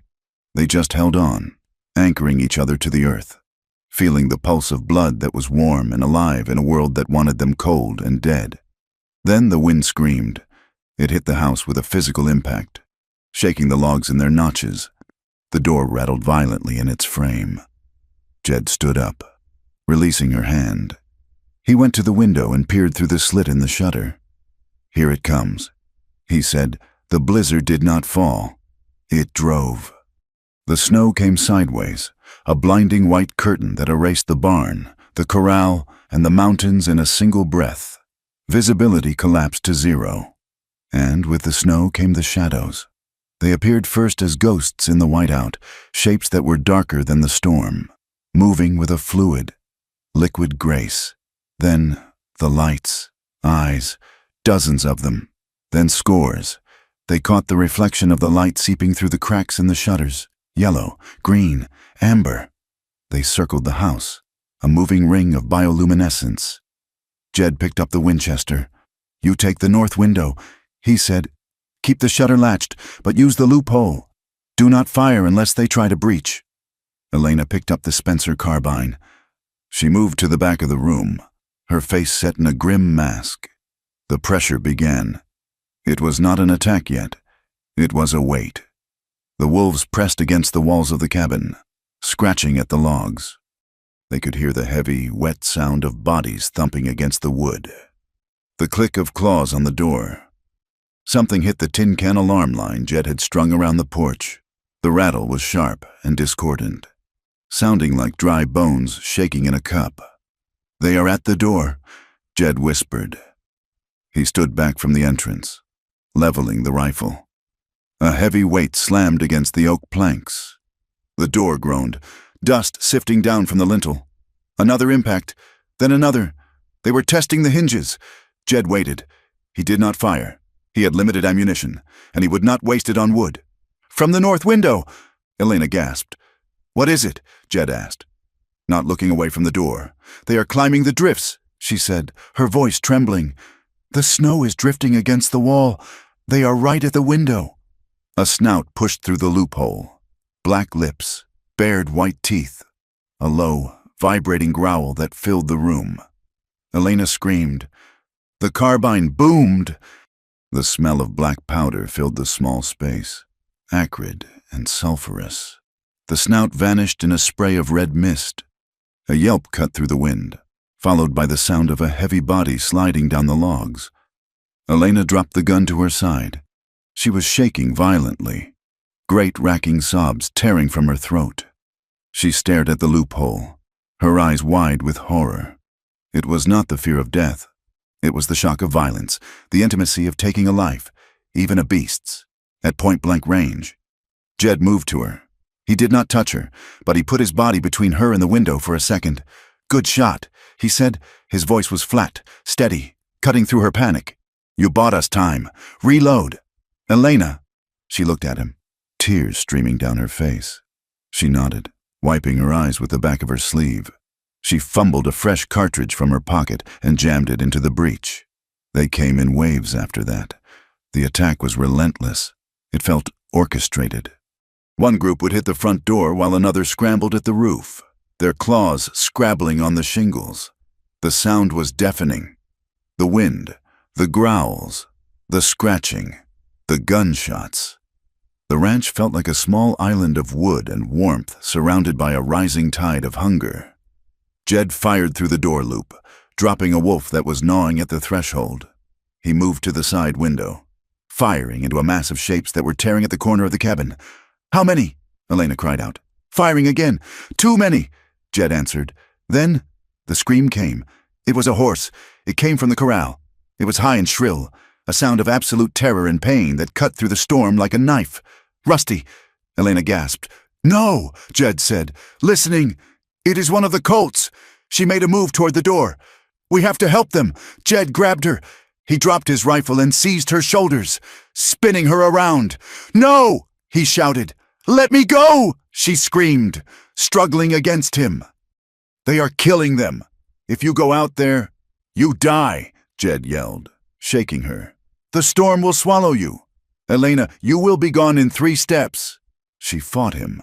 She struck his chest with her fists, furious, desperate, tears flying from her eyes. She hated the helplessness. She hated the cruelty of the night. "Let me go," she sobbed. Jed pulled her in. He wrapped his arms around her, pinning her arms to her sides. He held her tight, burying his face in her hair. "I cannot lose you," he said. "I cannot lose you." She broke. The fight went out of her, and she collapsed against him, gripping his coat, weeping into his chest. He held her like a man holding the last warm thing in the world, while outside the wind howled and the horse screamed one last time, and then fell silent. The silence that followed was worse. It was the silence of feeding. They stood there for a moment, breathing together, hearts hammering in unison. Then, a crash. The shutter on the south window splintered. A massive gray wolf, driven by madness and hunger, smashed its head through the wood, snapping at the air inside the room. Glass shattered. The cold wind blasted in, carrying snow and the stench of wet fur. "Back!" Jed roared. He shoved Elena toward the trap door in the floor. "The root cellar. Get down." He fired the Winchester from the hip. The bullet took the wolf in the shoulder, knocking it back, but another was already pushing behind it. Jed grabbed a lantern and threw it at the window. The glass broke and the kerosene ignited. A sheet of fire flared up, momentarily driving the beasts back. He grabbed the handle of the trap door and yanked it open. "Down!" Elena scrambled down the ladder. Jed threw the ammo boxes down after her, then dropped into the hole, pulling the heavy door shut above them. He slid the bolt home. They were in the dark, smelling of earth and potatoes and fear. Above them, they could hear the thumping of paws on the floorboards. The wolves were in the house. Jed struck a match. The small flame illuminated their faces, streaked with soot, sweat, and blood. Elena was sitting on a sack of turnips, her carbine across her knees. She looked up at him. "They are inside," she whispered. "Just the front room," Jed said, his voice shaking. "The fire will keep them back for a minute, but we cannot stay here. If the house burned, they would suffocate or roast." Elena looked at him. In the flickering light of the match, her face was stripped of all pretense. There was no social standing here, no past, no debt. "I never chose anything," she said suddenly. Jed looked at her, the match burning down toward his fingers. "What? My life," she said. "My father chose my husband. My husband chose his debts. The town chose to hate me. I never chose." She stood up. She stepped close to him in the cramped space. "I choose this," she said fiercely. "I choose to be here. With you." Jed dropped the match. It went out, but he didn't light another. He reached out in the dark and found her face. "I am terrified," he confessed. His voice cracked. "I am terrified of dying, Elena, but more than that, I am terrified of leaving you alone. I am terrified of leaving you to the same cruelty you ran from." He ran his thumb over her cheekbone. "I love you," he said. It was not poetry. It was plain. It was heavy. It was said like a man confessing a crime or stating a fatal truth. Elena let out a sob that sounded like a laugh. She gripped his shirt front. She pulled him down to her. They kissed. It was a kiss of hunger and grief braided together. It was desperate. Their teeth clashed. Their hands gripped tight enough to bruise. It was a claiming. In the dark, with the monsters above them and the fire crackling. They poured everything they had into that contact. It stopped just short of what the night would not allow. They pulled back, breath rasping, foreheads touching. "We are not going to die in a hole," Jed whispered. "No," Elena said. "We are not going to let them take this," Jed said. He pushed up on the trap door. It held. The wolves had moved off the hatch. He opened it an inch. Smoke drifted down, but the fire had not caught the logs yet. The wolves had retreated from the sudden flare of the lantern. Jed pushed the door open. He climbed out, Winchester ready. The room was a wreck.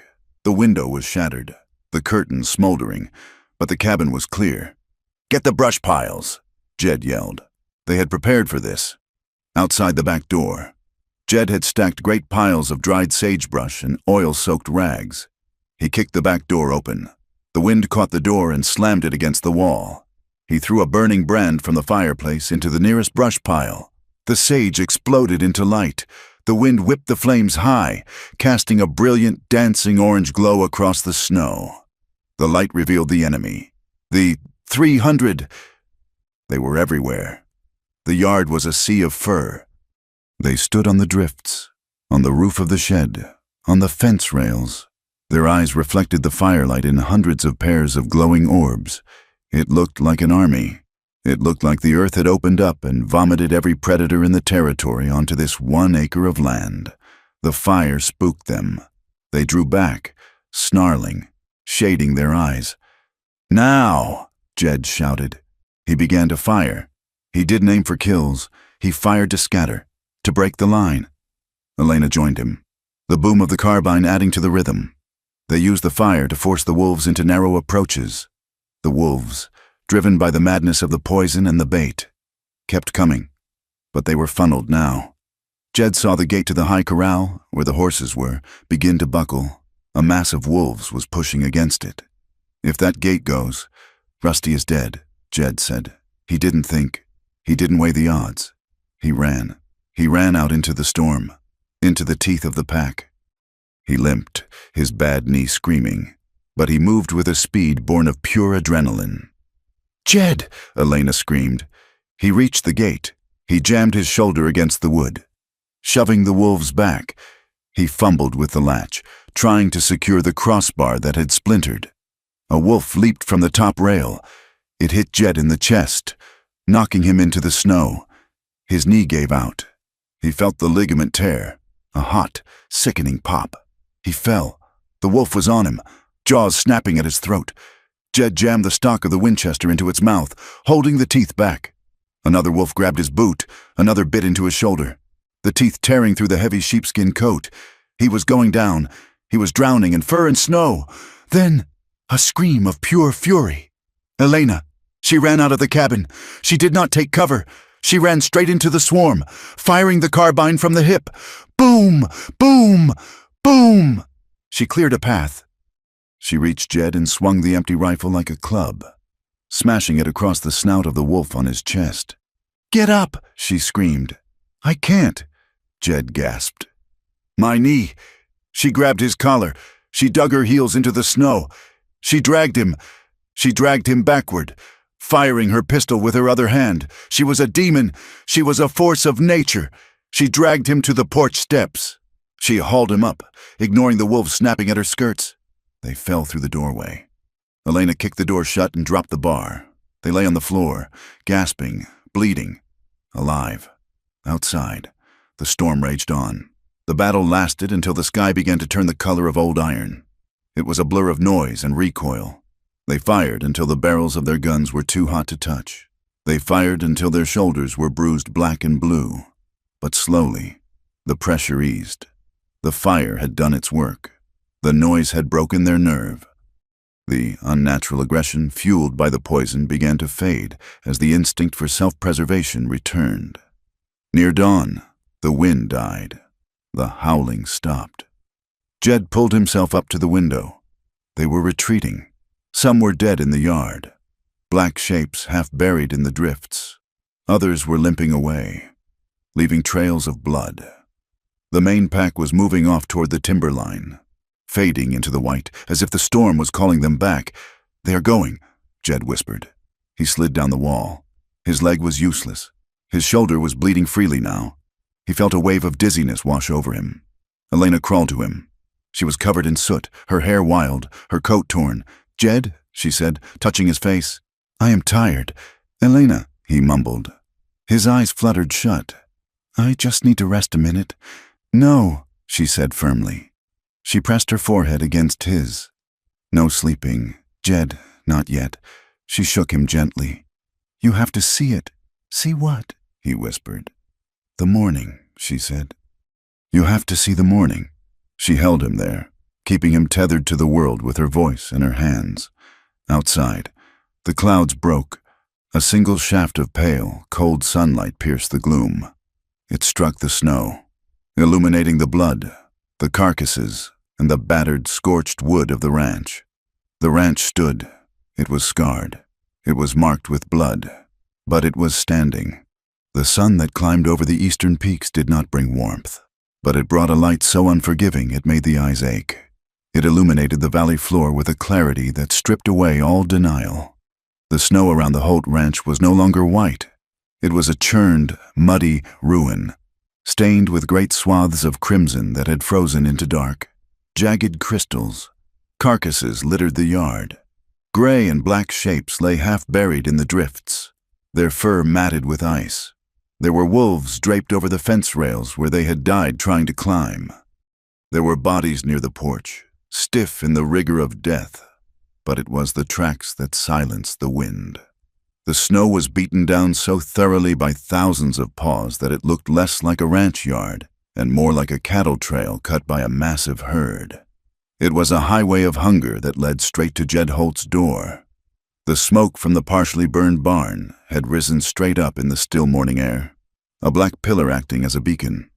By mid-morning, the town came. They rode in cautiously, a dozen men at first, followed by wagons carrying the curious and the fearful. Shopkeepers, ranch hands from the lowlands, the blacksmith, and the idle drinkers from the saloon. They stopped at the broken gate, their horses snorting at the heavy scent of blood and musk that hung over the place. No one laughed. The men who had mocked Jed at the general store, who had called him a senile old relic chasing shadows, sat on their horses with their mouths slightly open. They looked at the sheer number of dead wolves. They looked at the claw marks gouged deep into the logs of the cabin walls, some as high as a man's head. They looked at the brass casings scattered on the porch like fallen hail. "This does not look like 20 wolves," the blacksmith muttered, taking off his hat. "It looks like a war," another man said softly. The cabin door opened. Elena Reyes stepped out first. She was wrapped in a torn coat, her face smeared with soot and dried blood, her hair escaping its braid in wild strands. She looked exhausted, but she stood upright, holding the door frame. Jed followed her. He leaned heavily on a makeshift crutch whittled from a broom handle, his left leg dragged, useless and swollen. His shoulder was bandaged with strips of flannel that were already seeping red. He looked like a man who had been chewed up and spit out by the earth itself, but his eyes were hard and bright. He looked at the crowd. He did not speak. He simply let them look at them. "You are alive," someone called out. "We are," Jed rasped. "No thanks to the help we did not get. Doc Evans, a man with a frayed medical bag and whiskey on his breath, pushed through the crowd. I had better look at that leg." Jed. While the doctor worked on the porch, cutting away the denim to reveal the ugly, purple swelling of the torn ligament and the ragged bite marks on the shoulder. The mood of the crowd began to shift.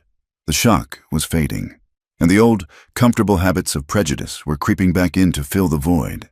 "It is unnatural." "Mrs.," Gable whispered to her husband, staring at the carnage. "Wolves do not act like this, not unless they are drawn. Maybe he baited them," a voice from the back suggested. "Maybe the old fool wanted a bounty and got more than he bargained for." "Or maybe it is her," another woman hissed, pointing a gloved finger at Elena. She stood by Jed's chair, handing the doctor clean rags, ignoring the stares. "Look at her. She brought this. Beasts follow their own kind." Elena heard them. Her hand trembled slightly as she held the basin of water, but she did not look up. She kept her eyes on Jed's face, anchoring herself to him. The crowd parted suddenly as a buggy arrived. Flanked by 3 riders, it was Ralph Deering, accompanied by Sheriff Miller. Deering stepped down, his boots polished, his coat heavy fur. He looked at the dead wolves with a curl of distaste, then walked up the steps. "My God, Jed," Deering said, his voice smooth and carrying a performance of concern. "What have you done? I survived." "Ralph," Jed said through gritted teeth as the doctor poured iodine on his shoulder. "Which is more than you planned on." Deering shook his head sadly. He turned to the sheriff. "Look at this, Miller. Look at the slaughter.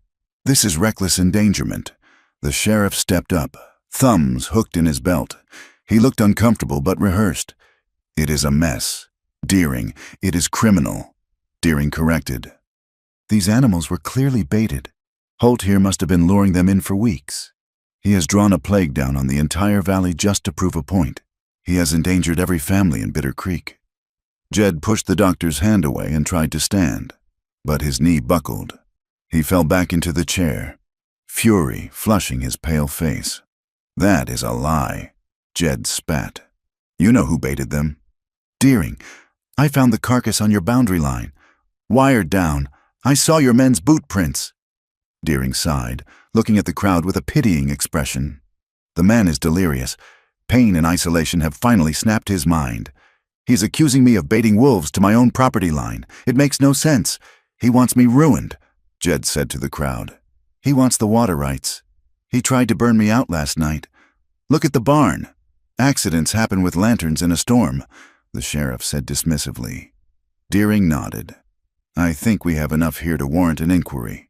Sheriff, illegal baiting of predators, discharging firearms within range of a public road, creating a public nuisance. I want him taken into custody until we can sort this out." The trap snapped shut.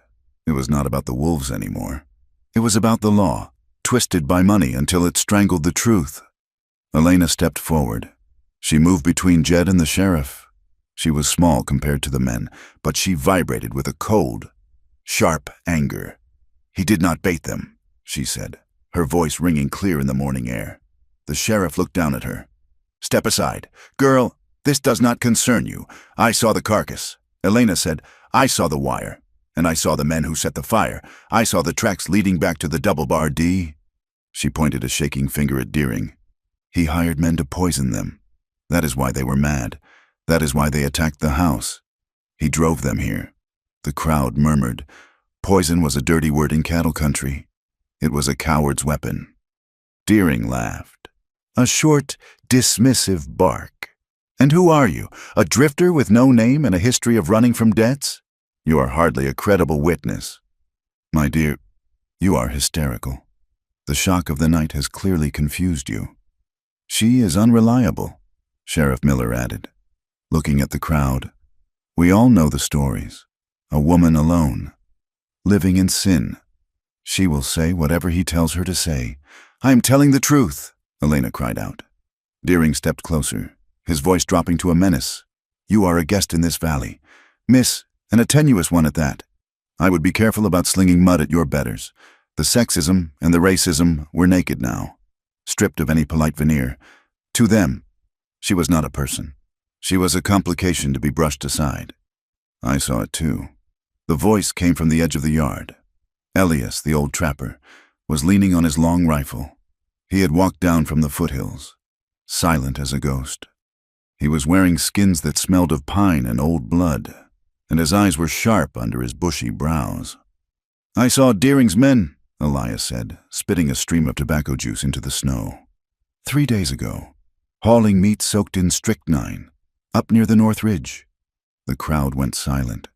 Elias was a hermit, but he was white, and he was a fixture of the mountains. He did not lie. Deering's smile faltered. "You are mistaken, old man. I do not make mistakes about tracks," Elias said, "and I do not make mistakes about poison. I saw the wolves foaming at the mouth. I saw them turning on each other. You drove them mad, Deering, and you drove them south."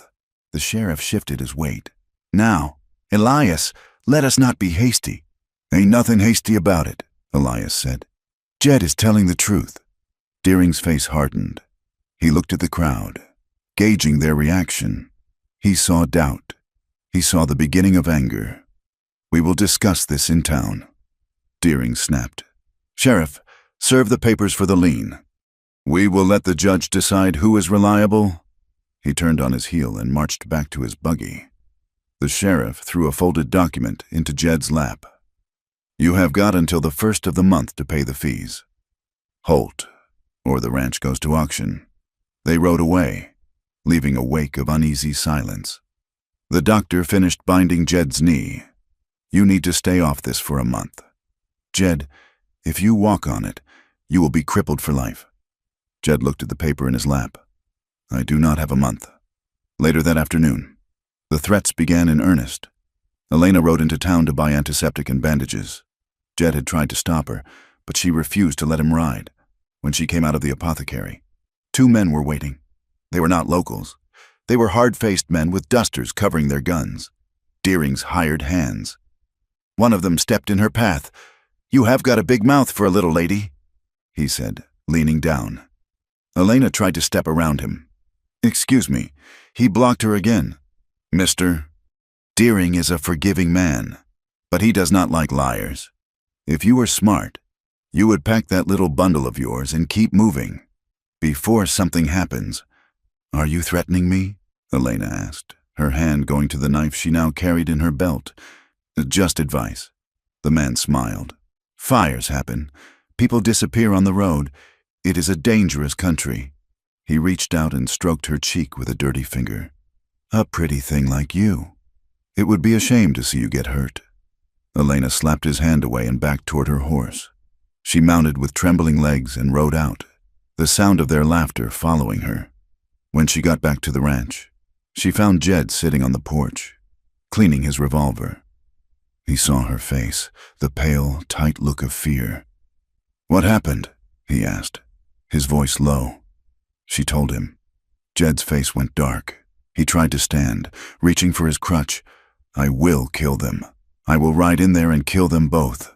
He stumbled, gasping as pain shot up his leg. Elena rushed to him, catching him before he fell. "Stop," she said, holding him up. "Stop it, Jed. That is what they want.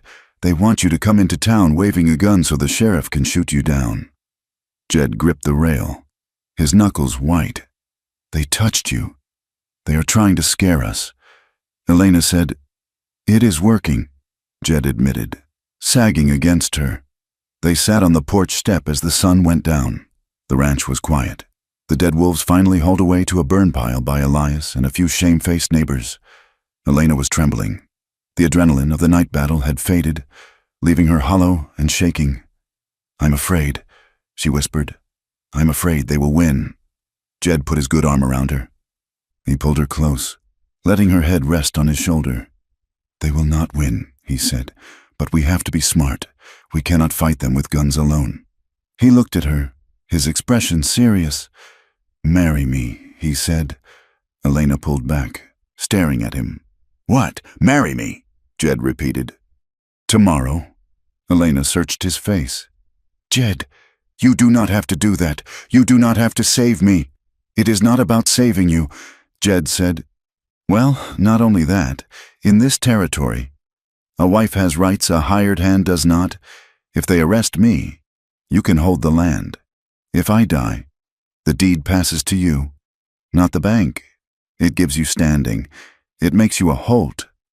Elena looked down at her hands. "Is that why? For the deed?" Jed reached out and lifted her chin. "No, that is the reason for the timing. The reason for the asking." He hesitated, searching for the words. "I do not want to be alone anymore. Elena, I want to wake up and see you. I want to build this place back up with you. You stood with me when the world was ending. There is no one else I would trust with my life." He brushed a stray hair from her forehead. "I love you. I told you that in the cellar, and I meant it."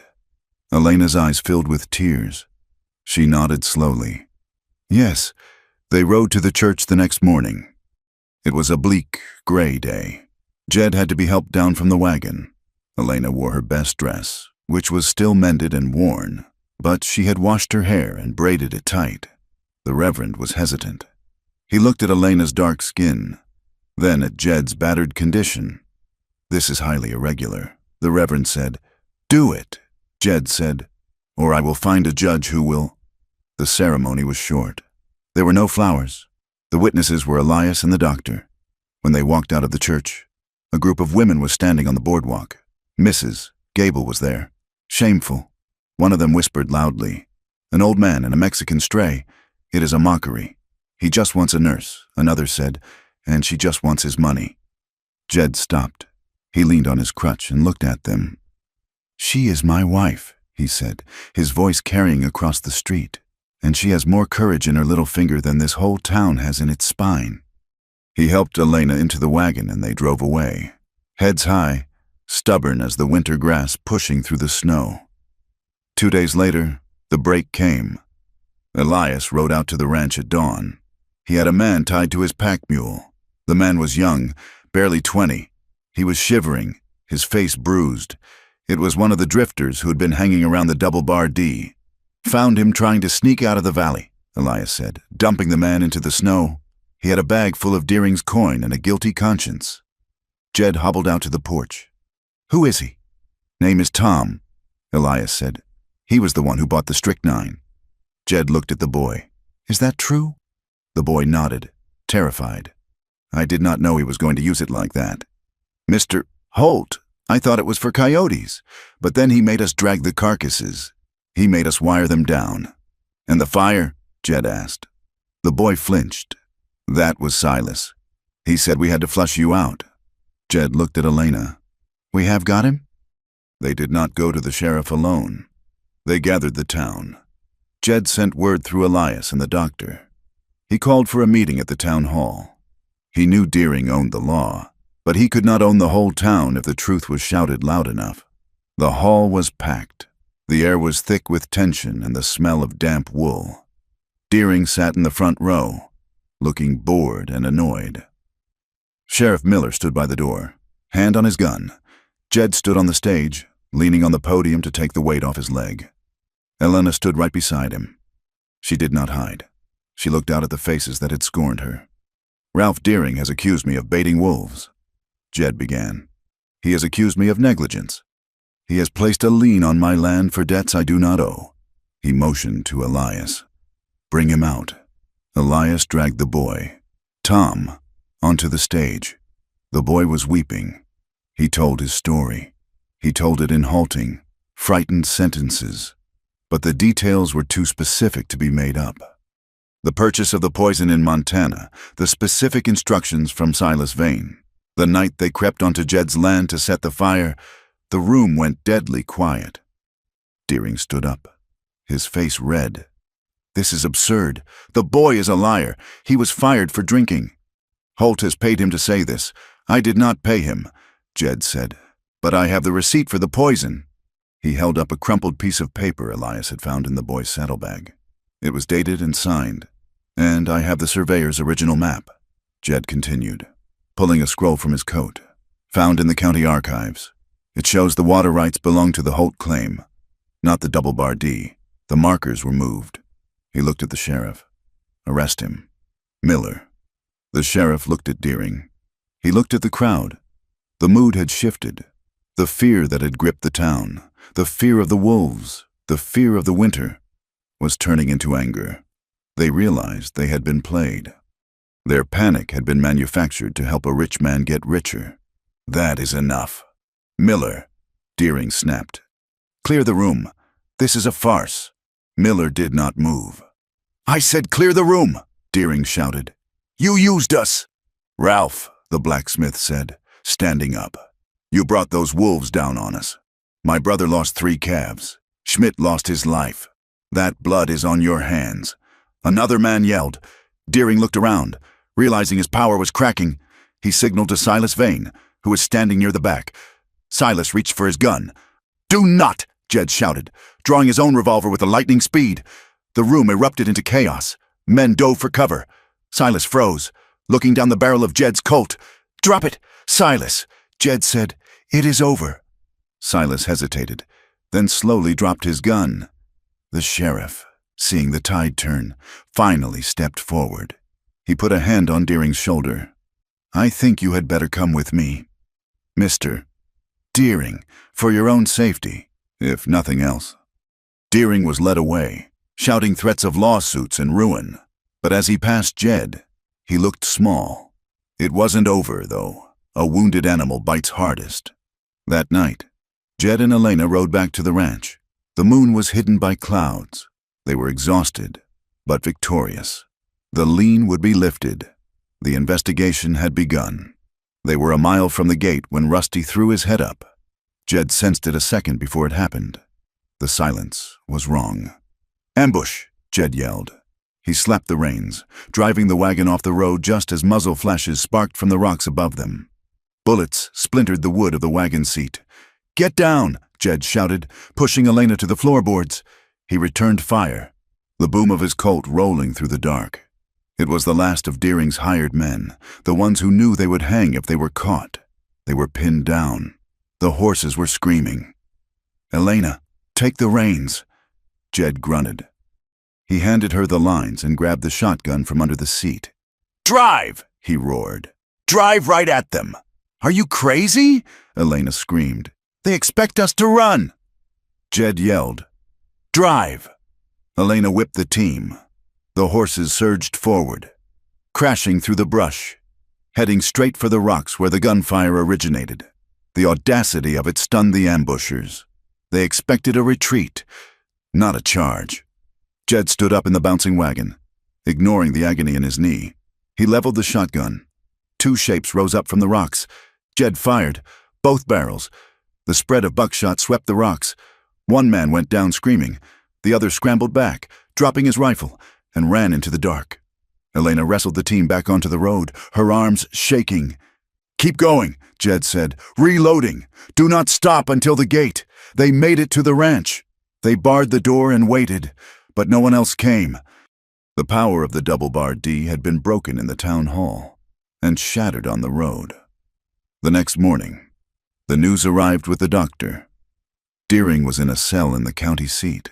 Silas Vane had fled the territory. The town looked different when they went in to sign the final papers.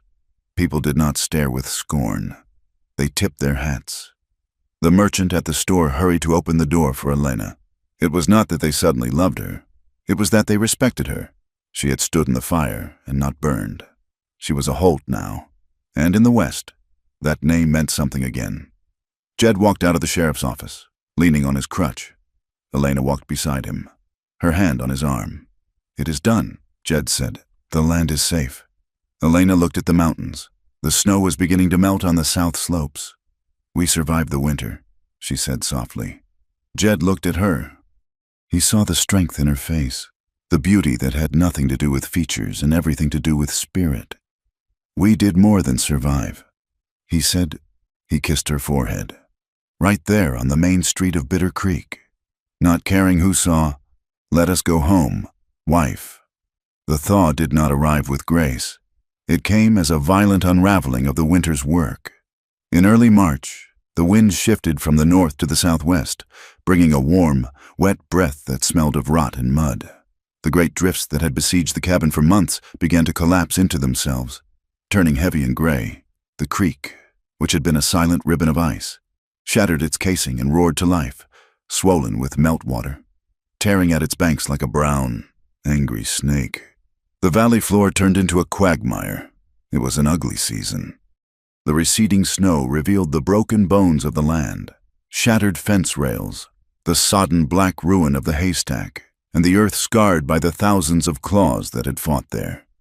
Jed Holt and Elena Holt stepped out into this mud not with despair, but with the grim determination of people who had cheated death and knew the cost of the ticket. Rebuilding was not a swift task.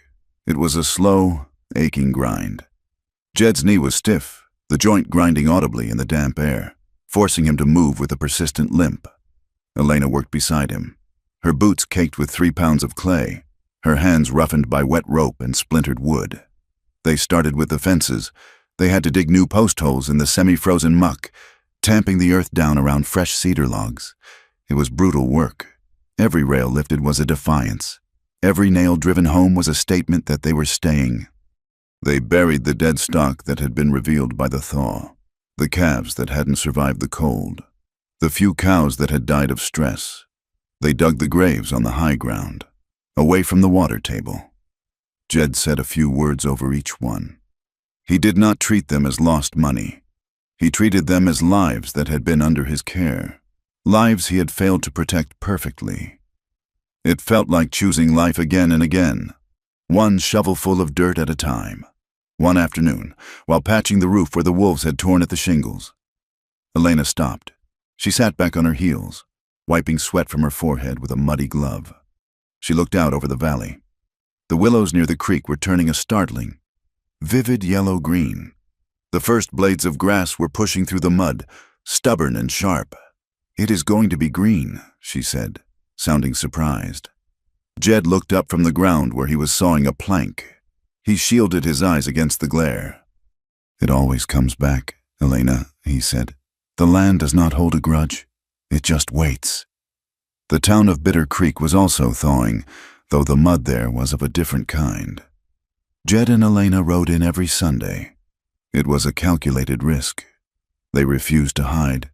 They refused to let the town forget that they were still standing. The reception was divided.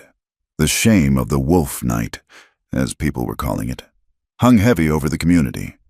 Some folks, the blacksmith, the miller, the families who had lost stock to Deering's manufactured plague, tipped their hats with genuine respect. They would stop Jed in the street to ask about his knee or ask Elena about her garden. It was an apology without the words, a peace offering made of small courtesies. But others kept their distance. The women who had gossiped in the general store now turned their backs when Elena entered, pretending to be fascinated by bolts of calico. The men who had laughed at Jed now looked at him with a sullen resentment, as if his survival was an insult to their judgment.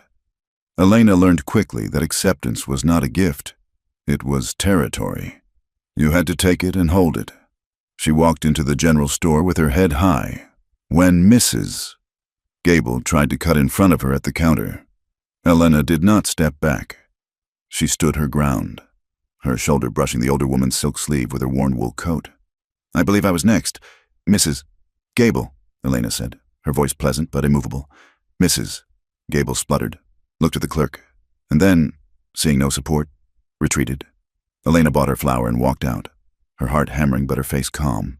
Justice, when it came, was dry and bureaucratic.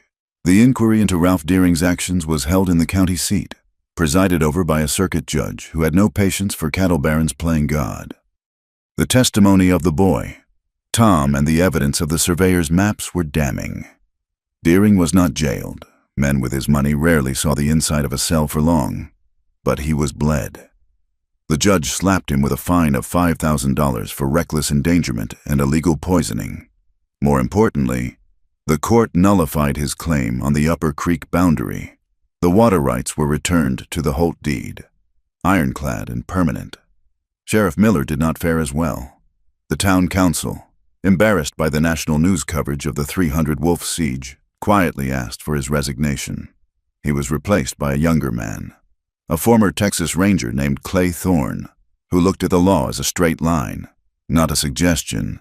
But for Jed, the legal victory was not enough. At the first town meeting of the spring, Jed stood up. He leaned on his cane, the room falling silent.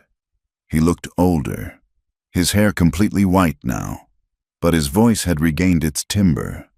"We beat Deering," Jed said to the room, "but we have not beaten the problem." He looked around at the ranchers. "I hear talk of bounties. I hear men saying we need to go into the hills and wipe every wolf out of the sawtooths. I hear talk of more poison." He paused, letting the word hang there. "Poison is what brought this on us." Jed said, "You throw strychnine into the wild. You do not just kill a wolf. You kill the birds that eat the carcass. You kill the water, and you drive the survivors mad." Some of the men grumbled. "They are just varmints. Holt, kill them all and be done with it. If you kill them all, the deer herds will explode." Jed countered. "They will eat your grass down to the root. Then the starvation comes. It is a balance. You break it, you pay for it. I fought 300 of them. I know what they can do. But I also know that a starving, poisoned animal is a man-made horror, not a natural one." He sat down. There was no applause. Some men glared at him with open hatred, seeing him as a traitor to his own kind. But others, the older men who remembered the way the land used to be, nodded slowly. He had earned the right to speak. He had paid for his opinion in blood. Elena found her own voice in a quieter, but no less powerful way. It started with the widow who ran the bakery. The woman was illiterate, struggling to make sense of the invoices from the flour mill. Elena, waiting for bread one morning, saw the woman weeping over a ledger. "May I help?" Elena asked. She spent an hour sorting the papers, her mind sharp and quick with the numbers she had learned from her father's business. She found an error that saved the widow $10. Word spread. It turned out that Elena Reyes, now Elena Holt, could read, write, and cipher better than half the merchants in town. Soon, she was holding informal classes in the back of the church on Tuesday afternoons. She taught farm children their letters. She helped women read the contracts their husbands were signing. She became useful, and in a hard country, utility was the first step toward respect. She was no longer just the Mexican stray. She was the woman who knew how to balance a ledger. She was someone the town could not afford to ignore. But the past has a long memory.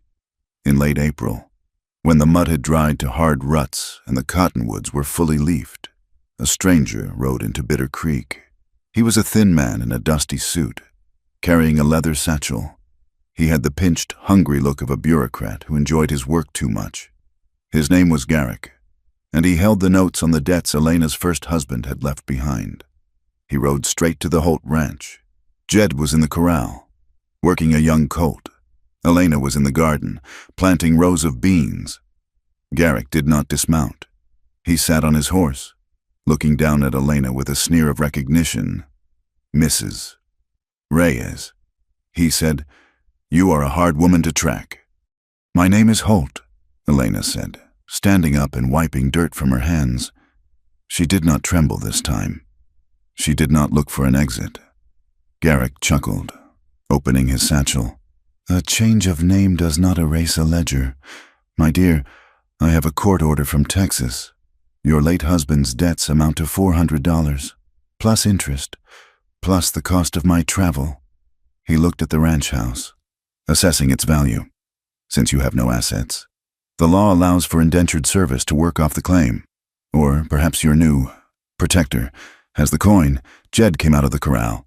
He walked with his cane, but he moved with a dangerous fluidity. He stopped beside Elena. "Get off my land," Jed said. Garrick sighed. "I have paper, Mr. Holt, legal paper. If you interfere, I will have the sheriff out here to levy your stock." "I said get off my land," Jed repeated. Garrick stiffened. "I will be back with the law." He rode away. That night, Jed went to the tin box under the floorboards where he kept his savings. He counted it out. $70. It was everything they had. "It is not enough," Jed said, staring at the coins. Elena put her hand over his. "We are not paying him." "Jed, he has a court order." Jed said, "They will take the cattle. Let them try." Elena said. The next day, they rode into town. Garrick was waiting at the sheriff's office with Clay Thorne. Thorne looked apologetic. "Jed, this man has a valid writ from Texas. The debt is real." Jed stepped forward, placing his hand on the counter. He laid down a piece of paper. It was his marriage license. "She is my wife," Jed said, "under the law of this territory. A wife is not liable for the debts of a deceased spouse incurred in another jurisdiction prior to the marriage." "I looked it up." Garrick scoffed. "That is a technicality. She is the beneficiary of the estate." "There was no estate," Elena said, stepping forward. Her voice was not loud, but it filled the room. She stood in the center of the office, surrounded by men, and she did not shrink. He died with nothing. Elena said, "You took the house, you took the horses, you took everything but the clothes on my back. The debt was paid in flesh and property." She looked at Garrick. "You are not here for money. You are here because you think you own me. You think because I am a woman, because I am Mexican, that I am just another line in your book." She took a breath. "I am no one's property. I am Elena Holt. I survived the winter. I survived the wolves. Do you think I am afraid of a man with a satchel?" The room went silent. Sheriff Thorne looked at Garrick. "She makes a good point," the sheriff said, "and I have checked the statutes myself. The Texas writ has no jurisdiction over the Holt Ranch. Unless you want to file a new suit in this county, which will take about 6 months to schedule, you are out of luck." Garrick's face turned purple. "This is thievery." Thorne smiled. A cold, thin expression. "No, sir, this is the West. We do things a little differently here. I suggest you get back on your horse." Garrick looked at Jed, then at Elena. He saw the wall of resolve they had built. He snapped his satchel shut and stormed out. Elena let out a breath she felt she'd been holding for 2 years. Jed put his arm around her. They stood there in the daylight, prejudice challenged and broken not by hiding, but by standing still. That evening, the ranch felt different. The shadow of the past had finally lifted. They heated water in the big copper tub in front of the fire. Outside, the spring peepers were singing in the creek, a chorus of life that replaced the howling of the winter. Elena bathed first, then Jed. Afterward, wearing clean cotton, they sat by the fire. Jed looked at his hands. They were spotted with age, the knuckles swollen. He looked at Elena, her skin smooth in the firelight, her dark hair loose around her shoulders. "I am old." "Elena," he said quietly. It was a confession he had been afraid to make. "I look in the mirror and I see a wreck. I limp. I ache when it rains. You are young. You could have had—" Elena moved from her chair. She knelt in front of him. She took his face in her hands. She looked at the scars on his neck. She looked at the lines etched by the wind. "I see a man who stood when everyone else ran." She said, "I see the hands that built this house. I see the only man who ever looked at me and saw a person." She kissed his palm. "Do not talk to me about age. Jed, the wolves did not care about your age, and neither do I." She pulled him up. The pain in his knee was there, but it didn't matter. They danced. There was no music, only the crackle of the fire and the song of the frogs. They moved slowly around the small room. It was an intimate, vivid moment. It was not the frantic, desperate passion of the root cellar. It was something deeper. It was the quiet, terrifying safety of being known and loved anyway. He kissed her, and the hunger was there, sharp and sweet. But the shame was gone. They were husband and wife, partners in a war they had won. May brought the wildflowers, blue bonnets and paintbrush splashing color across the slopes. It also brought Caleb. He was a drifter, no more than 14 years old, skinny as a rail and skittish as a wild colt. He showed up at the gate asking for water. He had run away from a hard situation in Wyoming, carrying nothing but a worn coat and a desire to not be hit anymore. Jed looked at the boy. He saw the fear in his eyes. He saw the way the boy watched his hands, expecting a blow. He saw himself 40 years ago, and he saw the sons he had lost. "We need a hand," Jed said, leaning on the gate. "Fences need mending. Pay is $5 a month and board." The boy blinked, stunned. I do not know much about fencing." "Sir, you will learn," Jed said. "Put your horse in the barn. Wash up for supper." Elena watched from the porch. She saw the way Jed looked at the boy, stern, but with a hidden softness. She smiled. They were building a family. It was not a family of blood, inherited and taken for granted. It was a family of choice, stitched together from broken pieces to make something whole. They honored the wolves, in their own way. There were no more indiscriminate hunts.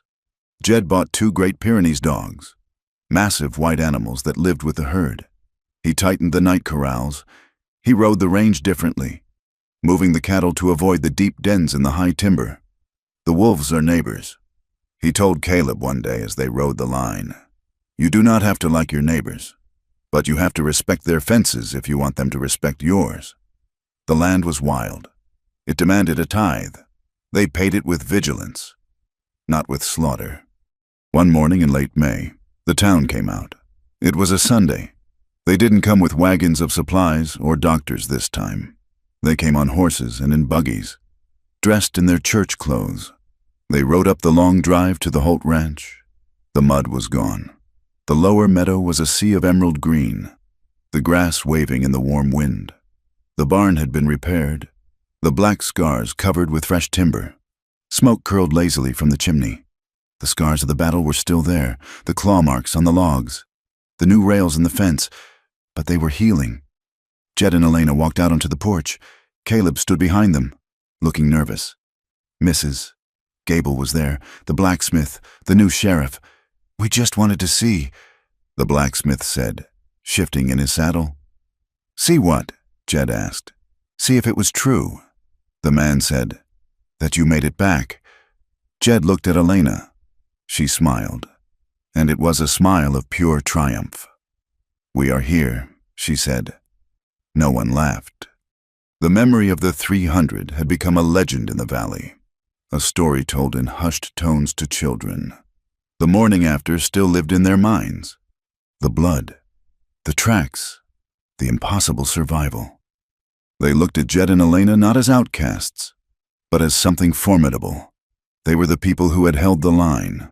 The crowd lingered for a while, trading small talk about the weather and the price of beef.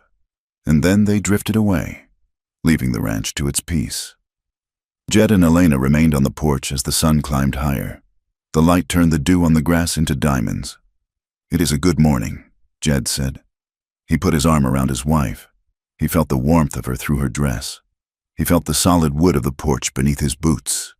"We paid a high price for it," Elena said, leaning into him. "We did," Jed agreed. He looked out at the valley, scarred but beginning again. He thought about the fear that had ruled him for so long, the fear of being alone, the fear of being useless. It was gone. It had burned up in the sagebrush fires. He looked at Elena. "I would do it again," he said. "The wolves, the cold, the fire. I would do it all again." "Why?" she asked, looking up at him.